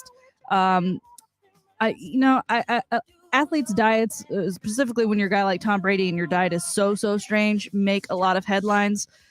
But I would have never have guessed that DK Metcalf ate like this. I'll let you hear it from himself. Here it is. DK Metcalf sitting down with Kevin Garnett on his podcast. Talk about how important nutrition is. Nutrition's huge. I'm probably the worst person to ask that. Dog, are you eating Popeyes, Churches? Nah, see, I'm a candy type person. What? I eat one meal a day, drink one coffee, and eat like 3-4 bags of candy. Man, define bags of candy, man. Jelly beans? Nah, see, I'm a gummy type of guy. So you get your lifesavers. Come on, man. Stop, man. Come on, hold on, man. So you finna go through a structure, a bag of candy. You about to go through the whole. Okay, let's hear this. All right, I'm just taking you through yesterday. So yesterday I woke up, worked out again, came home, showered. I'm hungry. Run to Starbucks, get a quick coffee. That's gonna hold me till like 4-5 o'clock. This 12. Okay. So it's gonna hold me for like 4 hours. Dang. Around 4:30, I ordered some candy and a water. So I got, what did I get yesterday? Got the Skittles gummies. Then I got the Lifesaver Creations. They the same size bag, so I just mix them. So it's safe to say we're going to see a DK gummy at some point, right? Yeah, Okay, for sure. Okay, y'all heard it. Another certified moment. Hey. Yeah. Get the gummy, get the candy, get the water, eat that. That's gonna hold me to like 8 o'clock where I'm having dinner, 8, 9. And then I eat dinner, go to sleep. That's an everyday thing. That's a Monday through Friday, Monday through Sunday, Monday through Monday. You know, you eating candy like that, huh? Yeah, I'm a candy eater, yeah.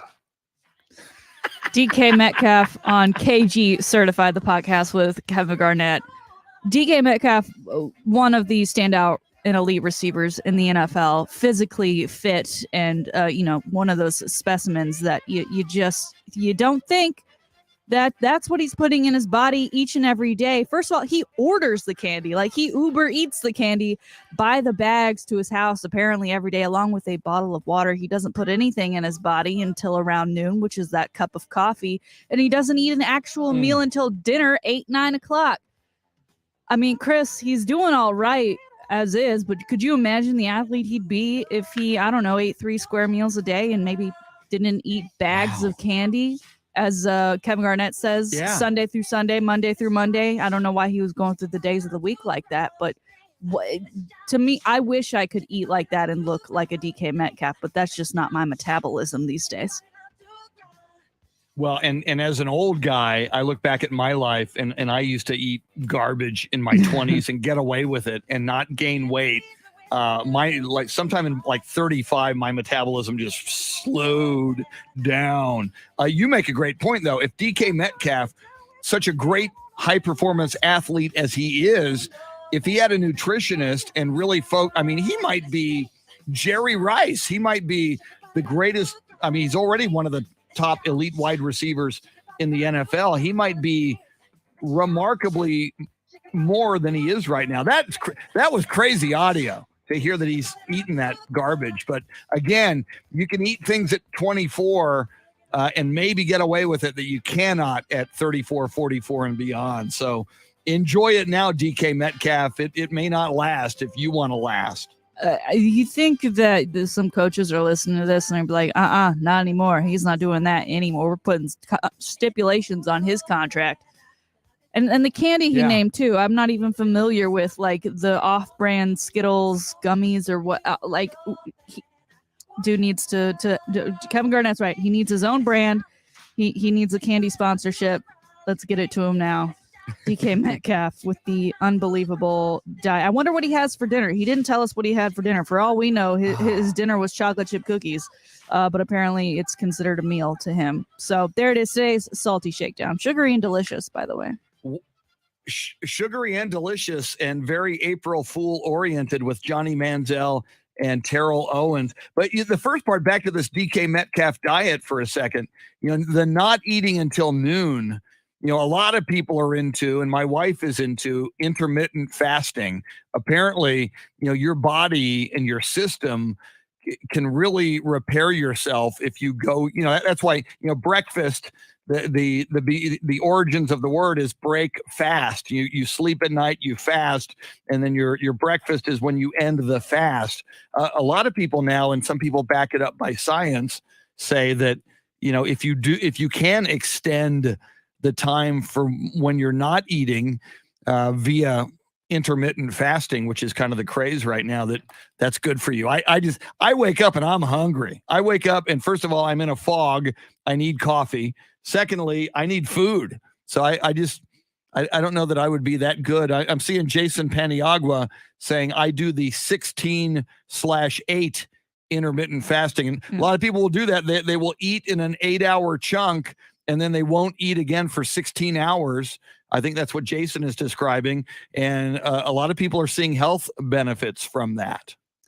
Yeah, I did the 16/8 thing at one point, but it's kind of harder when my full day is, starts so early. I can't get up and eat right away. Like I just can't. My body is like, that sounds disgusting. I got to be up for probably an hour before I'm willing to put anything in my face that isn't coffee. Coffee I can do the second I wake up. Anything else? No, thank you. Yeah. I guess I don't call me lazy. I don't want to chew that early. See, I need the coffee. I like fill the coffee maker the night before. I need to stumble to the coffee maker, turn it. I don't have one of those that's pre-programmed. I couldn't figure it out. If I could, I would. But you know, I need coffee, but I can't start my day without eating some kind of breakfast. And again, you made the point, Shannon. We work crazy hours here. You know, like a 3:30, 4 o'clock wake up call. So it's even more difficult to be on a normal diet doing this. Yeah. You don't have a guy at Dunkin' who knows your order and knows your name and is just ready for you when you Not get yet. there? I need that. I can't. I need that guy at Dunkin'. I can't tell if it's But see, I can't wait or until I'm if it's driving. Cool. I need my coffee in my gullet, you know, 16 seconds after I wake up. I can't wait until I'm driving to work. Fair. All right, we did get a message on the iHeartRadio app. We will play that, and we will walk you through all the big sports stories of the day and of the weekend as we get ready for March Madness, the Final Four this weekend. Whole lot going on in the world of sports. We are all over it in the 8 o'clock hour. She is Shannon Salty Sweeney. Jeremy KOLOK is your Soundscape stylist. On April Fool's Day, it's the Chris Duel Show.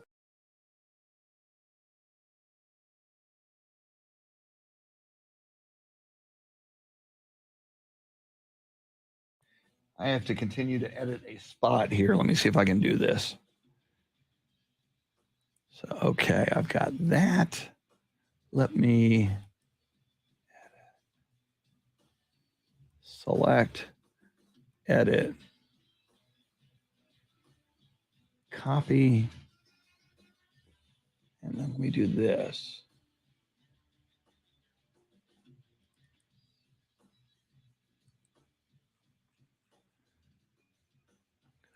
This. I think that's the easiest way to do it.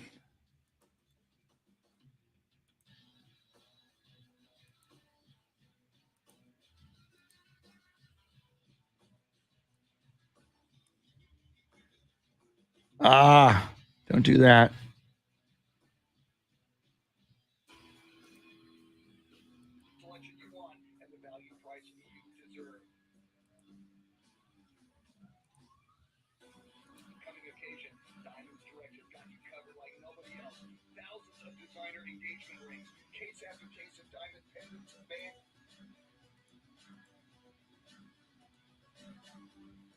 They are amazing. Whether you're in search of the most beautiful engagement ring or just a simple pair of earrings for that upcoming occasion, Diamonds Direct has got you covered like nobody else. Thousands of designer engagement rings.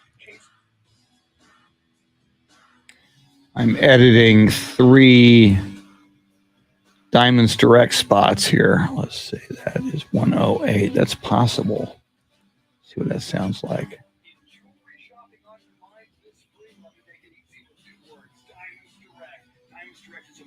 Whether you're in search for the most beautiful engagement ring or just a simple pair of earrings for that upcoming occasion, Diamonds Direct has the selection you want and the value price you deserve.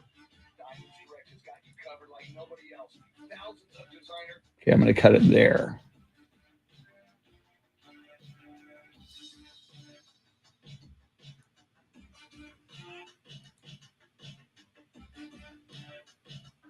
I'm beginning to believe that other than love and religion, nothing changed your life more than losing your credit score 120 points. I'm John Hope. Okay, now that is 4 seconds too long. So I need to, what's going on there?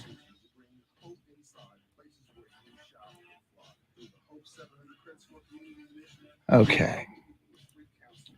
I got to kill at least 3 seconds here.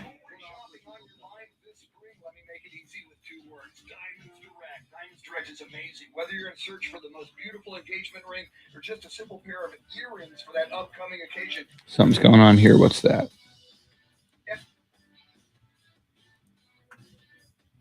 So whatever you're getting for an occasion, proposal, anniversary, birthday, orders. So whatever you're getting for an occasion, that sucks. Proposal, is fantastic. No middleman, they are direct importers. So whatever you're getting for an occasion, proposal, anniversary, they are direct importers. So whatever. Gonna get rid of that.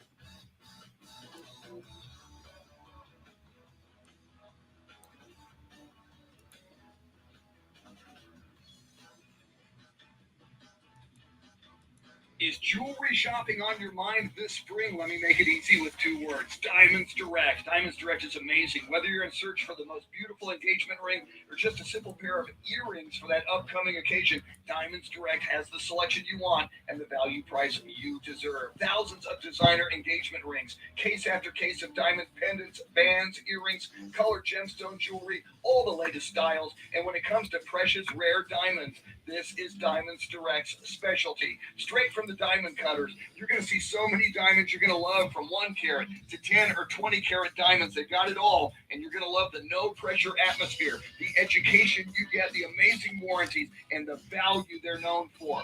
Their pricing is fantastic. No middleman. They are direct importers. Proposal, anniversary, birthday, graduation, or just because, get into Diamonds Direct. Great showroom, awesome people, first class experience. Get directions, store hours, and more at diamondsdirect.com.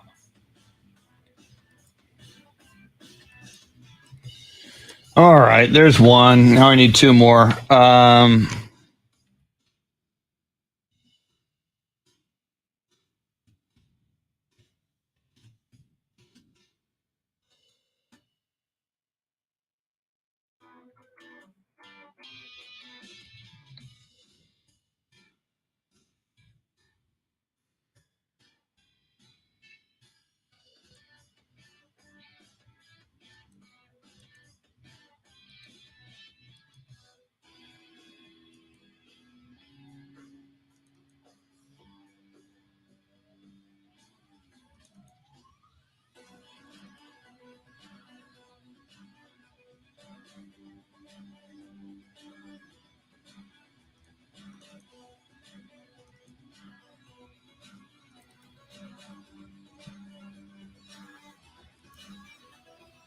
Some people, first class experience. Get directions, store hours, and more at the website diamondsdirect.com.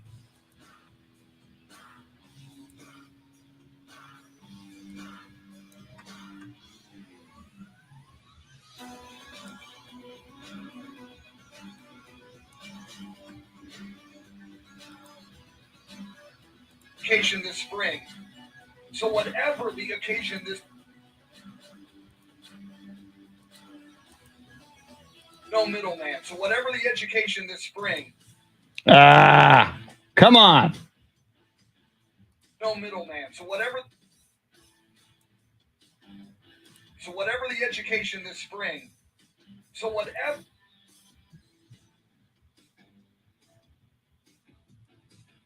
Everyone knows that Nature Valley Crunchy Bars are, well, crunchy. What they don't know is that they're also packed with 16 grams. No middleman. So whatever to help you get out there. Nature Valley for every adventure.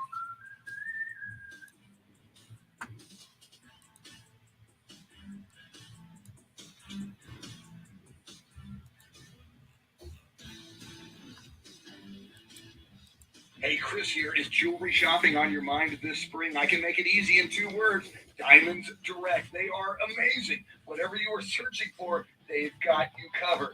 You can go to 10 or 15 other stores. You're not going to find the selection in one place. You're going to find it in the Diamonds Direct showroom. Thousands of designer engagement rings, case after case of diamond pendants, bands, earrings, colored gemstones, and more. And when it comes to precious rare diamonds, this is Diamond Direct specialty. From a 1 carat to a 10 or a 20 carat diamond, they've got you covered. And you're going to love the no pressure atmosphere, the education you get, the amazing warranties that come with every purchase. And you're going to love the price. Value is what they're known for. Diamonds Direct is a direct importer, no middleman. So whatever the occasion this spring, proposal, anniversary, known for. Diamonds Direct is a direct importer, no middleman. So whatever the occasion this spring, proposal, and Diamonds Direct is a direct importer, no middleman. So what? Diamonds Direct is a direct importer, no middleman. So whatever.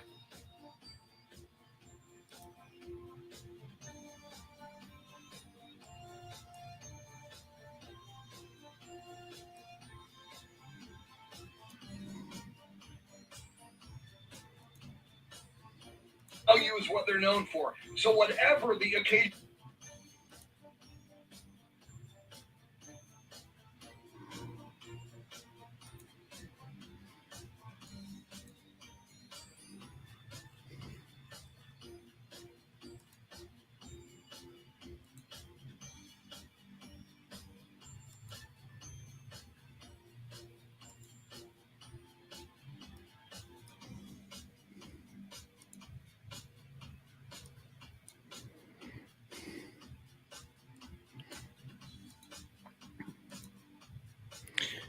Dean Stone, is Blue Oyster Cult really going to be at Oyster Bake tonight? That's crazy, and that's a great and brilliant choice.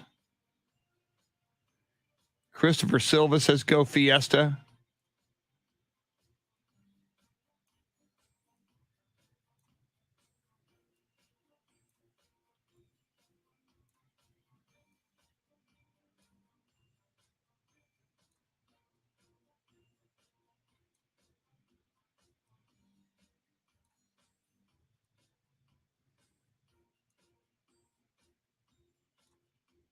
How long is that now?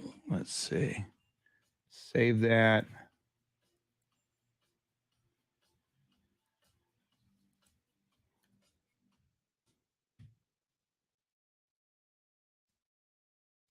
Chris here. Is jewelry shopping on your mind this spring? I can make it easy in 2 words.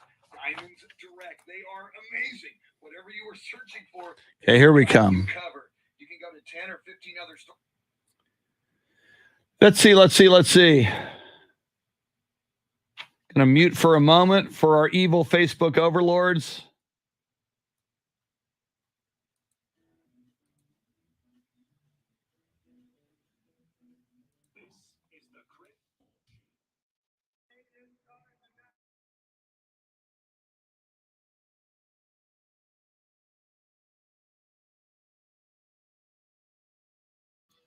Just muting for a moment, then we're in 8 o'clock hour. Thanks for hanging out with us. Here we go.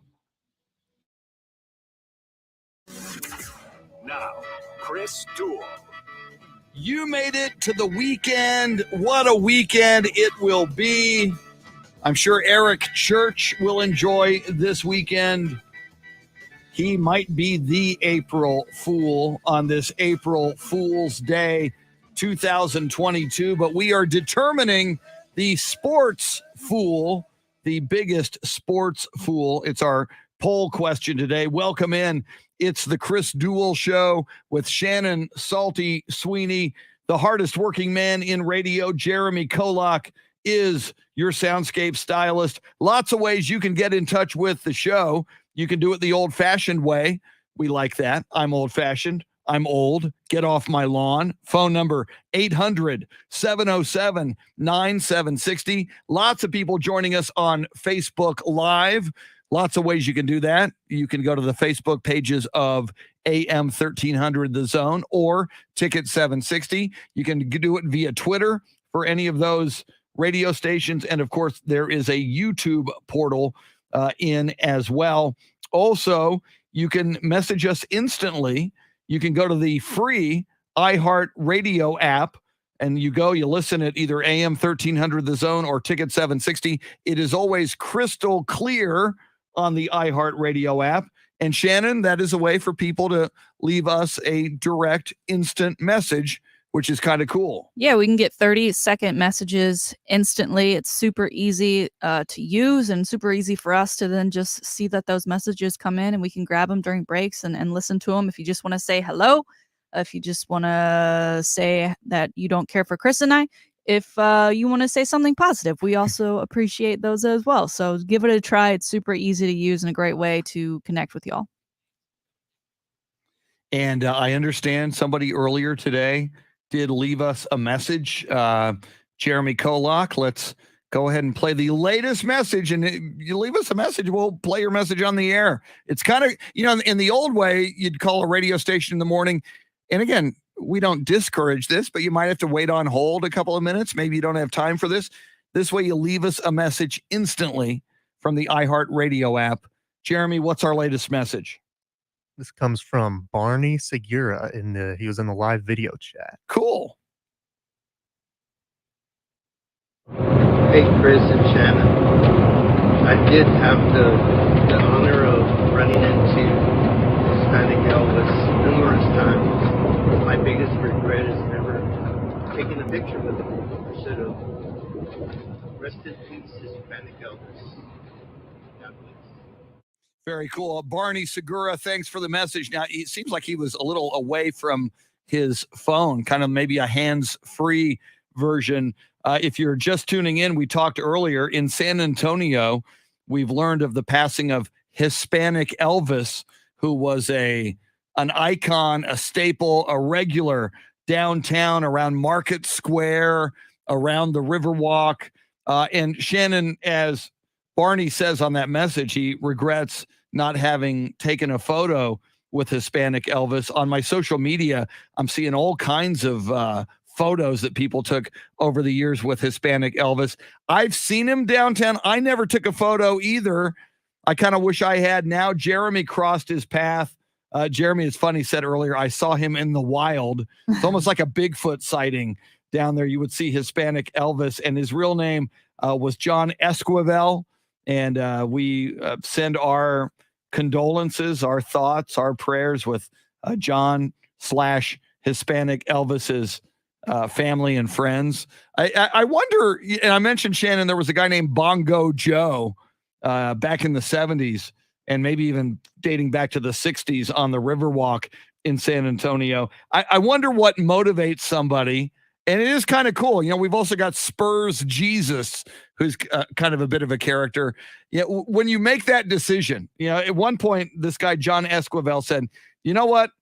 I like Elvis. I'm going to be Hispanic Elvis, or I'm going to be Spurs Jesus. To make that choice and then commit to it and go in public again and again and again as that character. I kind of admire that. I think it's kind of cool. Yeah, I'm wondering, because so many people are mentioning that they've gotten a picture or wish they've gotten a picture. Did he charge for pictures? Was it like a Vegas strip thing? No? Okay, just out of the goodness of his heart. Okay. I think he was just a dude. I think he was just there to entertain. I don't think he charged for pictures, although now, you know, I guess you could probably get away with that. Jeremy, you got thoughts on that? Yeah, I was actually, I picked up a story yesterday that by Madeline Mendoza with the San Antonio Express News. She wrote a story about Hispanic Elvis after his family officially confirmed that he had passed away. And Maddie kind of wrote a little bit about, she got a quote from, I think it was his brother, about why he does or did what he did. And apparently Hispanic Elvis, back in the 80s, he was a performer. He was a showman himself, like not as Hispanic Elvis, but as himself. He was a musician, and he just fell in love with being a performer.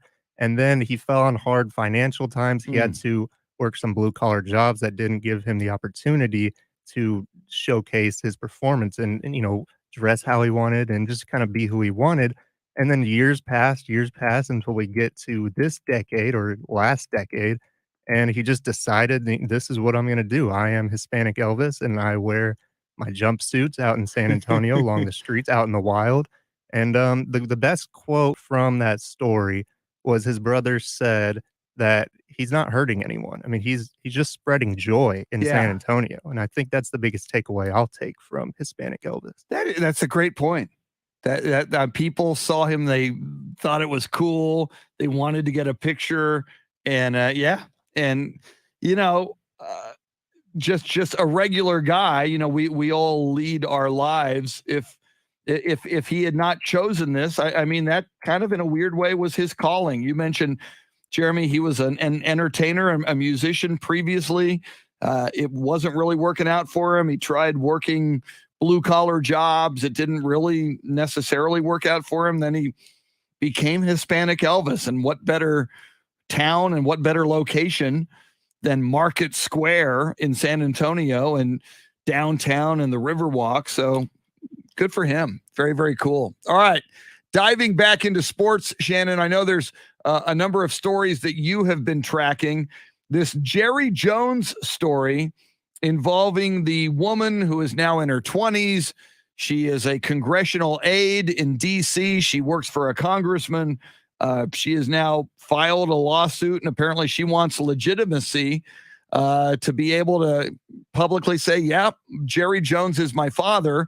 Reportedly, there was a non-disclosure agreement involved in payments to her mother and perhaps to her. What's the latest on this weird Jerry Jones paternity story? You were seeing reports that he actually has paid her $3 million. And I guess where the issue is of her coming out to say he is my father's, that she wanted $20 million.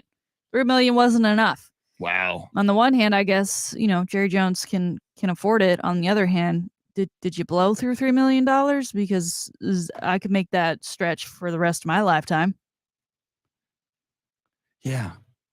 But see, I've got such mixed emotions on this one, Shannon. On one level, on the surface, exactly what you say. Hey, you made $3 million here, and now you want more. You want 20. So that reeks of greed. Yet, on a human level, this is a young woman who grew up as a child, and to realize, and they say, so many adopted kids want to eventually just find out who their parents are and connect with their parents. And sometimes those are amazing stories. Sometimes those are stories of, a mom gave up a child for adoption because she couldn't handle that child or afford that child because she was only 17 back in the day. And then they wind up meeting, 20 years later, and they form a relationship, and there's love there because it's natural for a parent to love a child. So I also, Shannon, see this as a tragedy on this woman's part. And granted, 3 million plus can alleviate a lot of your trauma, maybe. But to grow up in this world and know your dad is a rich dude who really wants nothing to do with you.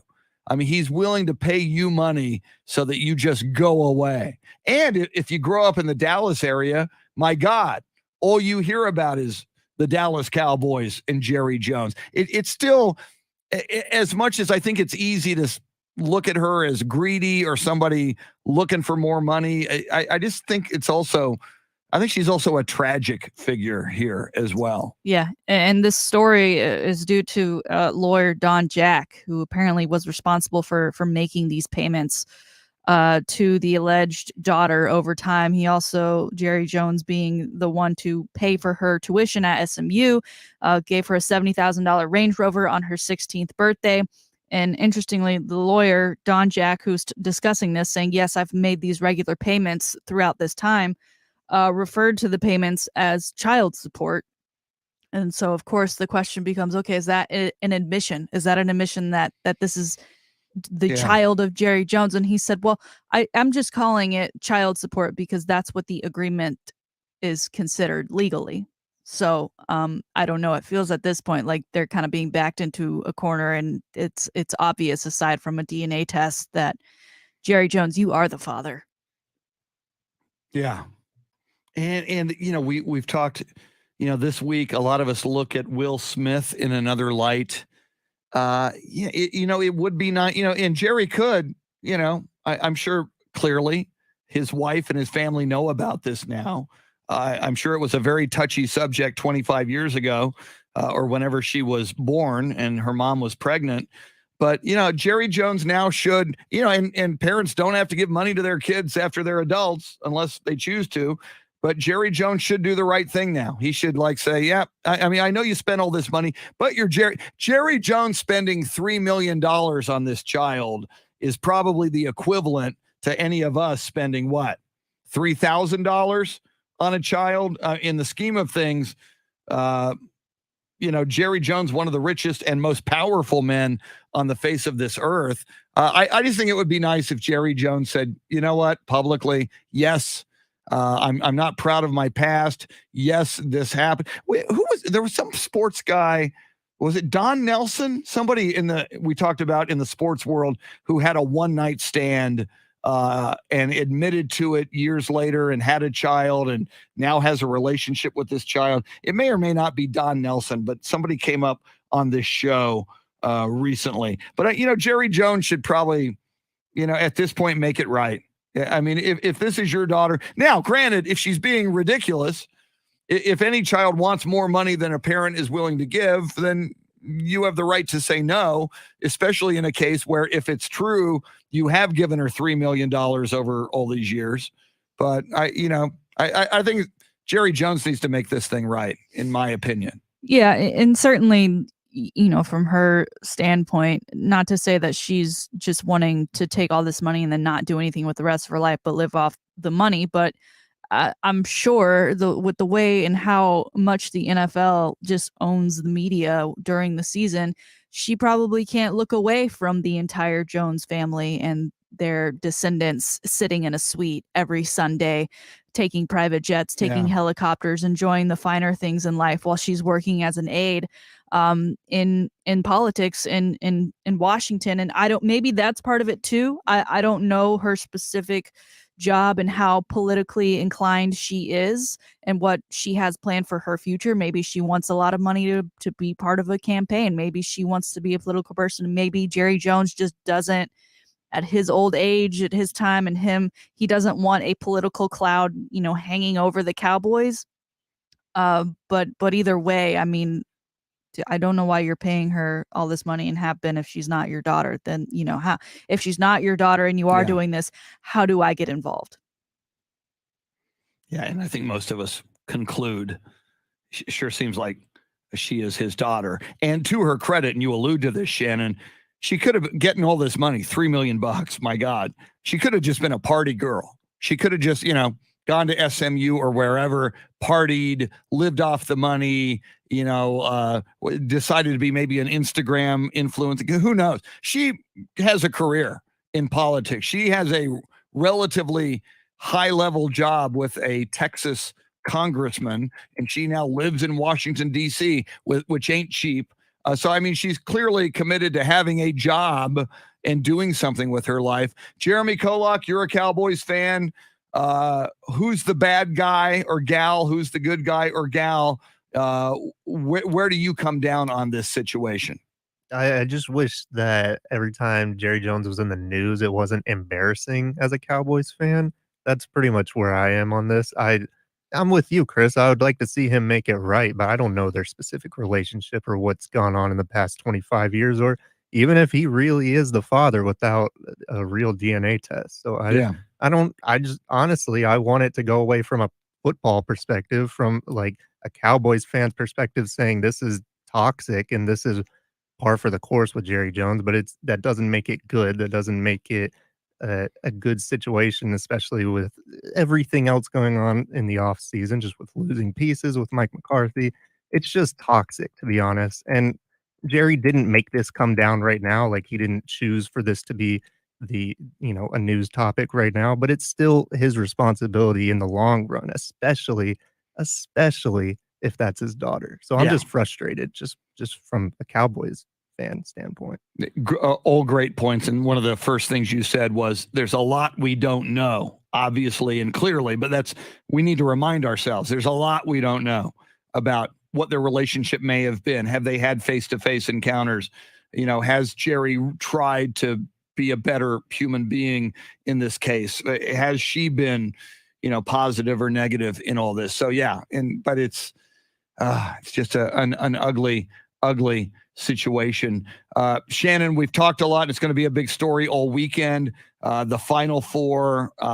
I'm on the record. I think you're on the record. I've got to make sure Jeremy's. Well, Jeremy, you picked Kansas, so you're picking Kansas. And by the way, your mom. I looked at the standings in our pool. In our bracket challenge, they've got a category of maximum potential points.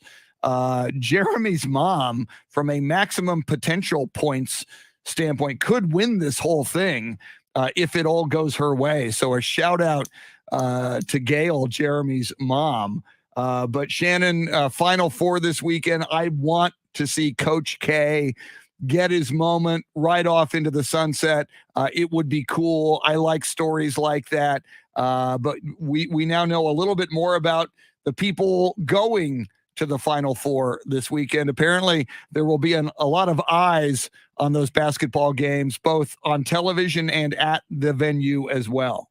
Yes, we've come a long way from the tournament being canceled 2 years ago to last year there being very few people in the stands. This year, the Final Four is a complete sellout. So in total, that's 71,500 attendees, and one of which being Eric Church himself. If they don't show him on camera the entire time, what are we doing? I mean, we need like one of those little corner side, put it in the side of the TV. Eric Church watch. Yes. And for the love of God, please, producers, if North Carolina loses at the end, Please show me some Eric Church. Please, Oh, in the final seconds. Can you Please imagine cut to him. crying Eric Please. Church during one shining moment for someone else's one shining moment? Oh, yeah. Oh, yes. Yes. Show him. I want Duke to win. Show him at the end of that game and then show him losing in the one shining moment at the end. Please. For the love of God. Please, please, please. Yeah, and it's interesting. I forgot. I didn't make the connection, Shannon. Antonio Brown, not only one of the subjects of our poll question today, we're asking who is the biggest fool in sports on April Fool's Day, but Antonio Brown also in the news, in the sports news cycle this morning as well. Yeah, add this to the reasons of which he may be considered a fool. As we know, he left the Tampa Bay Buccaneers mid-game against the Jets by throwing off his uniform, and then word came out that he had this injured ankle, and the Bucs were making him supposedly play on it, that they weren't allowing him to get the treatment he needed. And you would think that he would go and get that fixed if that was really hindering your play. But now he's to the point of, I'm not going to get my ankle fixed unless I get signed to an NFL. What? That doesn't make any sense for anybody. Why would a team take being part of a team and getting brought onto a team is you have to pass a physical? Why are you putting that burden on a team? You know, you're already a burden as is, and now you're bringing a broken you to a team. To me, it's just like, again, like the way his brain works, I don't know, but it doesn't make any sense. I don't think you're going to get signed going that route. And I wonder if it's a healthcare thing. I wonder if, I know he's got a lot of money, but I wonder if he's so cheap, he figures, I want the doctors and the healthcare plan of an NFL team to assume the responsibility of my surgery instead of me, Antonio Brown, now private citizen, responsible for my own healthcare. I don't want to pay for it. I want an NFL team, A, to pay me a lot of money, millions, and B, I want them to pay for my ankle surgery. I wonder if it's that. I mean, if he's considered cheap, he's sure got a funny way of showing it, traveling the world and being with Kanye West and wearing the things he wears and driving the cars he drives and having the number of children he has to take care of financially. That'd be a weird thing for him to be like, this is where I draw the line. My health. It's, you mentioned, and again, connecting dots, you mentioned Antonio Brown having children to take care of. Jerry Jones, I mean, some people believe that's a match made in heaven. That, Amari Cooper is gone. Cowboys have an opening for an elite breakaway wide receiver. Antonio Brown, Jerry, some of those headlines that he's getting right now, you sign Antonio Brown, that'll suck up a lot of oxygen in the room. We brought up earlier, what if Cole Beasley comes back to the Cowboys? What about Antonio? How do you feel about the Cowboys, Shannon, if they sign Antonio Brown? If Antonio Brown gets signed to the Cowboys, I will pledge my season allegiance 100% and completely to the Buffalo Bills. It won't be this split we've got going on where I'm like, that's my second team. That will be my one and only team for the season if Antonio Brown puts on a Cowboys jersey. Dak will be there for me when I come back. Dak will be there when I come back. Dak Preston. That is bold. I am such a hardcore Cowboys fan. I don't know if one dude could make me shift my allegiance for a season or more. That's big. That's something to keep an eye on. All right, as we roll forward, lots more going on. We get you ready for the big sports weekend. Don't go anywhere. Another half hour coming at you. She is Shannon Salty Sweeney. Jeremy KOLOK is your Soundscape stylist. We are with you till 9. Don't go anywhere. You're listening to the Chris Duel Show.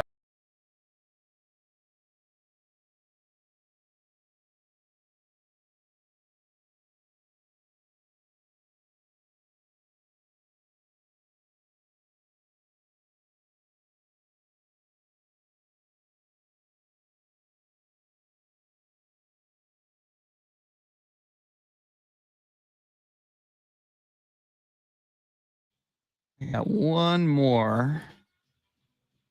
Oh, I know what I got to do. I got to listen to this. Make sure there's not a problem. Hang on a second.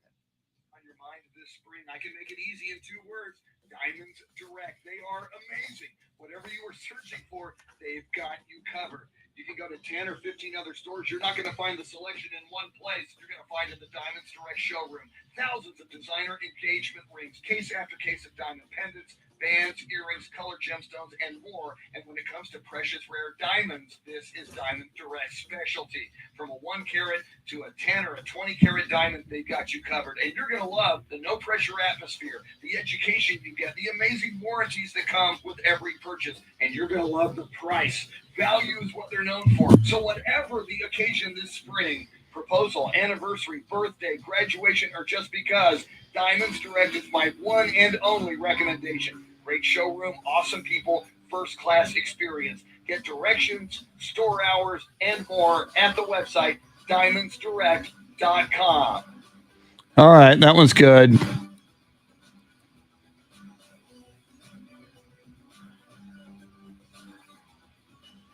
Let me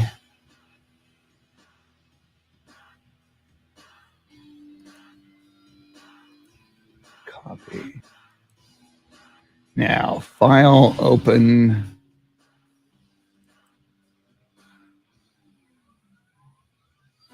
Think. Let's do this.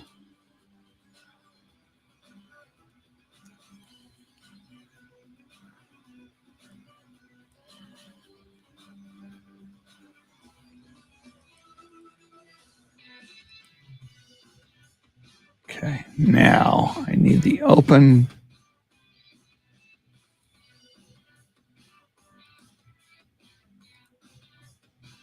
Is jewelry shopping on your mind this spring? Let me make it easy with 2 words. Diamonds Direct. They're amazing. Whether you're in search for the most beautiful engagement ring or just a simple pair of earrings for that upcoming occasion, Diamonds Direct is the place to go. Thousands of designer engagement rings, case after case of diamond pendants, bands, earrings, colored gemstones, and more. And when it comes to precious, rare diamonds, this is Diamonds Direct specialty. From 1 carat to 10 or 20 carat diamonds, they've got you covered. You're going to love the no pressure atmosphere, the education you get, the amazing warranties that come with every purchase, and you're going to love the price. Value is what they're known for. They are a direct importer with no middlemen. So whatever the education was, hey, Chris here, is jewelry shopping on.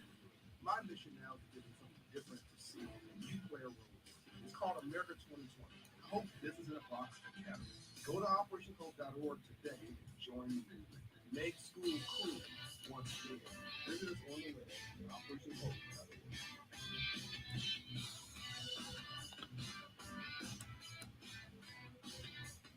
Ah.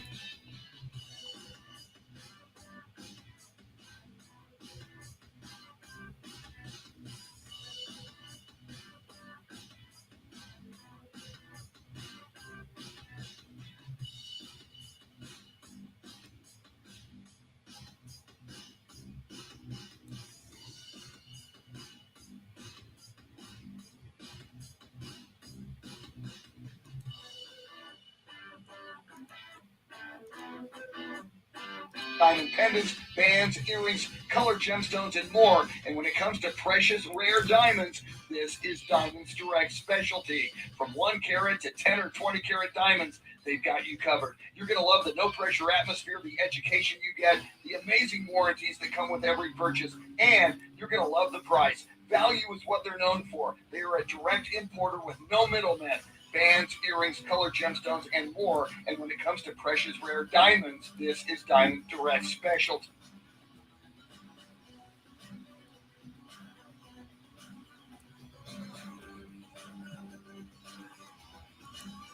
43. Direct importer with no middlemen. To a 10 or a 20 carat diamond, they've got you covered. And you're going to love the no pressure atmosphere, the education you get, the amazing warranties that come with every purchase. And you're going to love the price. Value is what they're known for. So whatever the occasion, direct importer with no middlemen. To a 10 or a 20 carat diamond, they've got you covered. And you're going to love the no pressure atmosphere, the education you get, the amazing warranties that come with every purchase. And you're going to love the price. Value is what they're known for. So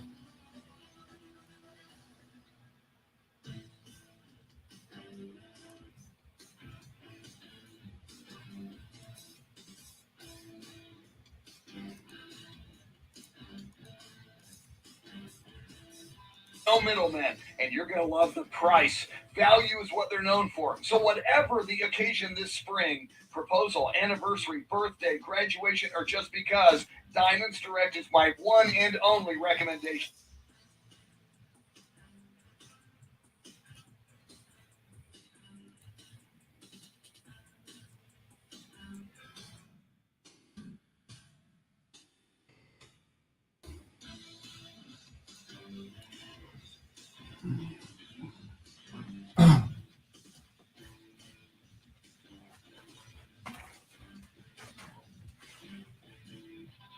Good morning.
You have headphones? If you have them, bring them, because Shannon will probably talk to you.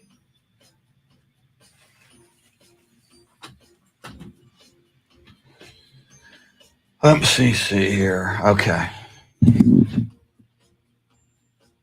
Hey, Barney, we're glad you heard the message, man. Yeah, were you away from the mic, or was it hands-free? Because your voice was low. We still heard it. But if you do that again, get right on top of the microphone. It was fine, but it was a little bit in the back. Thank you, sir. Yeah. Well, I should have notified you. There's one under there. Well, thank you for doing this. You don't have to. You don't have to do this. Well, no, and I think it's cool. It's a huge honor. You and Manu in the same week. Maybe Manu will show up. Don't ask me where it is. It's open to the inductees and their families, by the way. Okay, gotcha. Please. But is it Saturday or Sunday? Sunday. Okay. No, and I think the Terry Stembridge angle is interesting. And I may ask you some Valero Texas Open. Okay. So.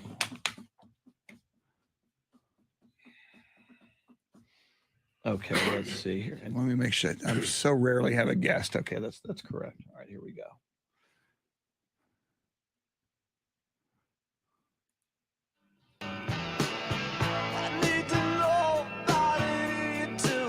Back to the Chris Duel Show with Shannon Salty Sweeney.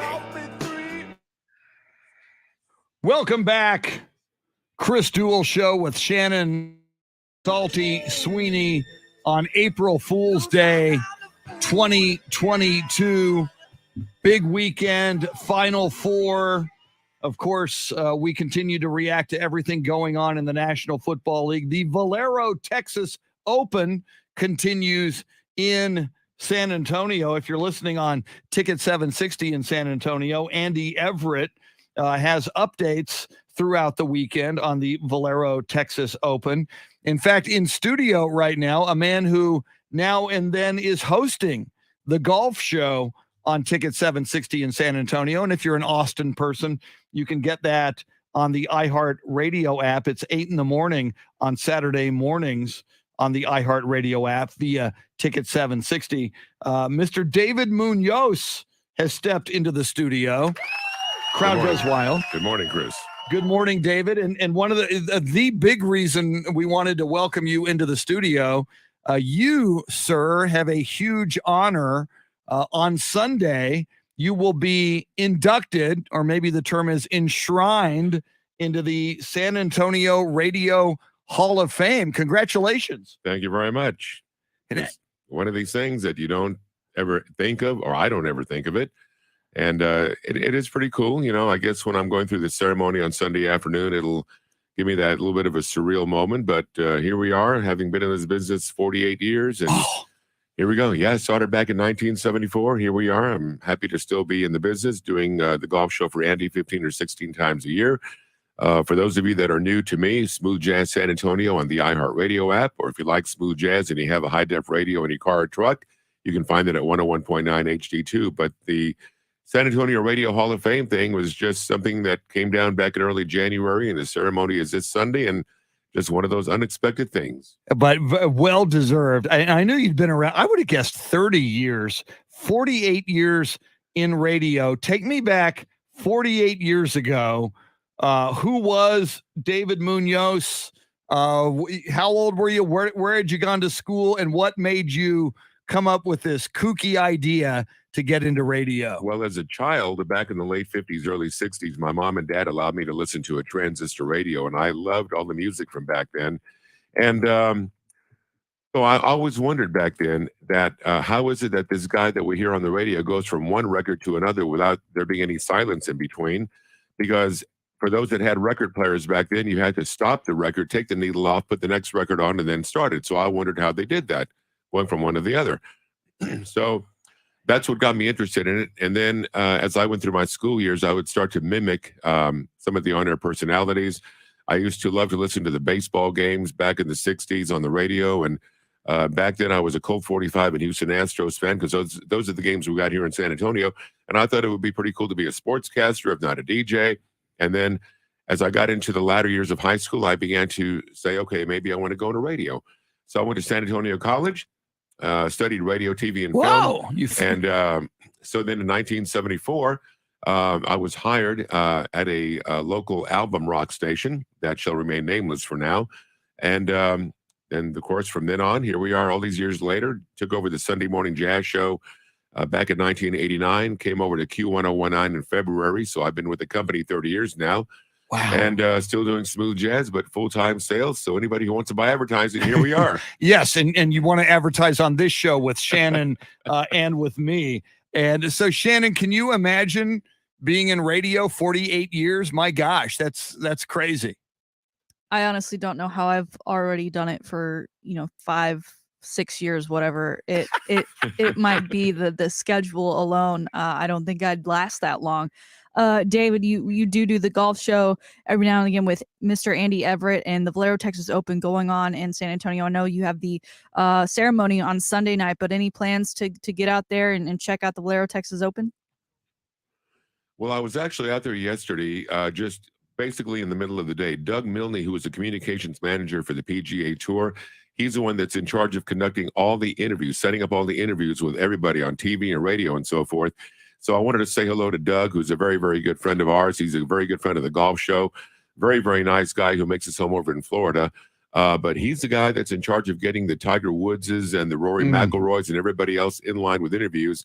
He has helped us on the golf show get several interviews as well, and we've had him on the golf show too. But I went out there mainly to say hello, to watch some of the action on the big screens, which is pretty cool, in that big media center that they have out there. So that's the main reason I went out there, was just to say hello to Doug and spend about an hour or so with him. But in terms of the action, I won't be able to watch that Sunday afternoon because of this little ceremony going on involving me, but I'm a huge fan of golf. I've been playing golf now. Let's see, this year makes 57 years I've been playing golf.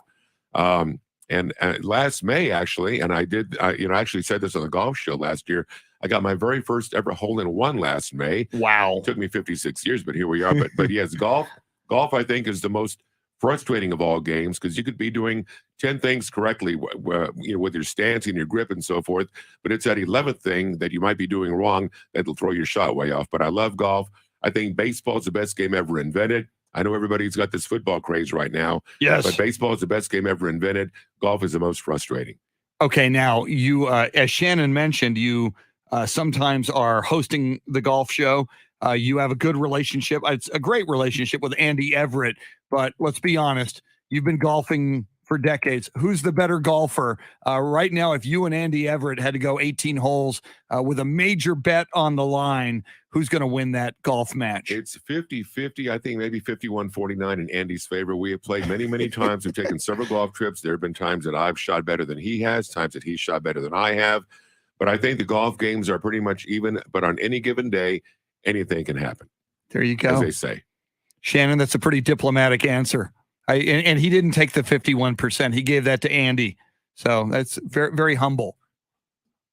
That is very humble and kind of you. And I'm sure Andy would reciprocate and say, you know, he'd do the flip. He'd give you the edge because that's just kind of guy Andy would probably take 75% in his favor, knowing Andy as well as I do. Now, I got to ask you, David, and again, for geeks, Spurs fans, you, like me, were around in the Hemisphere Arena season number 1. You go all the way back to when the Spurs came to town. And one of the guys who got me interested in radio was the original voice of the San Antonio Spurs, Terry Stembridge. And I still have some cassette tapes of Terry Stembridge. I would put my microphone next to the speaker on my little transistor radio to record Terry Stembridge's play-by-play. And he did it so different than it's done today. He was a poet. And he would, like, the words he would use, he would talk about, a dank April night as the steam rises from the San Antonio River that flows right by the Hemisphere Arena. I mean, it was like poetry when Terry Stembridge was doing play-by-play. You told me, and I'm fascinated and I'm thrilled, Terry Stembridge, the original voice of the San Antonio Spurs, alongside you and others, will be an inductee on Sunday into the San Antonio Radio Hall of Fame. Yes, he will be. And I haven't seen him in more than 45 years, I believe, but I did meet him back in the 70s. He was always very kind, very gracious to me. And if I do indeed see him, I will, of course, go up and shake his hand, probably give him a hug, congratulate him. And I'll ask him if he's available to come on your show sometime. I love it. Absolutely. He was very, very good. And his closing line of every single broadcast was, "There will be another night." Yes. And even when I remember as a kid, when they would be eliminated from the playoffs, Terry would close with, "There will be another night." And I'm thinking, no, but not for like 6 more months. There won't be another night. That is so cool. I interviewed Terry Stembridge on the radio maybe 15 or 20 years ago with Kobe Dietrich, another original San Antonio Spur, and Gary DeLon. Gary was the fill-in guy on the radio for Terry Stembridge when Terry would do television for Spurs television. And as we know, Gary DeLon sadly passed away just a number of weeks ago. But yeah, he's tremendous. Finally, David MUNOZ, you mentioned, so I'm going to open the door there. You are a baseball fan first and foremost. We give you a lot of crap and you give me a lot of crap. You're a Yankees fan. I'm an Astros fan. Shannon's an Astros fan. How do you feel about your New York Yankees? And how do you feel about the Astros as well, as we're about to embark upon another baseball season? I'm just looking forward to opening day next Thursday. I'm glad that they were able to resolve everything, even though we missed a week, but they're getting everything back in place to go to replace the games that they missed. I think the Yankees will do well, but of course, yes, they have made a couple of acquisitions in the offseason. I think they'll be very strong again. But you've got those lousy Red Sox in the same division and all that. I think the Astros are going to do well, in spite of the fact that Correa is now gone and so forth. But I think it's going to be a very interesting season. The one rule that I do not like at all is what they decided to keep, and that was starting the extra innings with a runner on second base, which to me is just total bush. Hate it. I can live with having the DH in both leagues. I'm fine with that. And then they're supposed to have a clock, I believe, to time the pitchers and so forth, which is one of the things that helps speed up the game. Sure. But it's still, to me, the purest of all games. You've got all these little idiosyncrasies in the outfield with the symmetry and so forth. Football, basketball, you've got the same dimensions on the fields and the courts, and soccer and so forth and so on. But in baseball, you've got the different dimensions, which adds one more thing to this magical game, in my opinion. And finally, we're up against it. Shannon and I are pulling for Coach K, Mike Krzyzewski, and Duke to win it all in the national championship game. Final Four this weekend. Jeremy picked and is pulling for Kansas. Do you have a favorite in the Final Four? I'm rooting for Duke. Yes. I was pulling for Duke ever since day one. I just think that it's such a good thing that, for the game of basketball to have Coach K in the Final Four. It would be really cool to see him win one more title. You think about 42 years as a coach, and to have done this at Duke all these years, I think is just phenomenal. And he's just one of the all-time best. To me, he is the Popovich of college basketball coaches. I like that.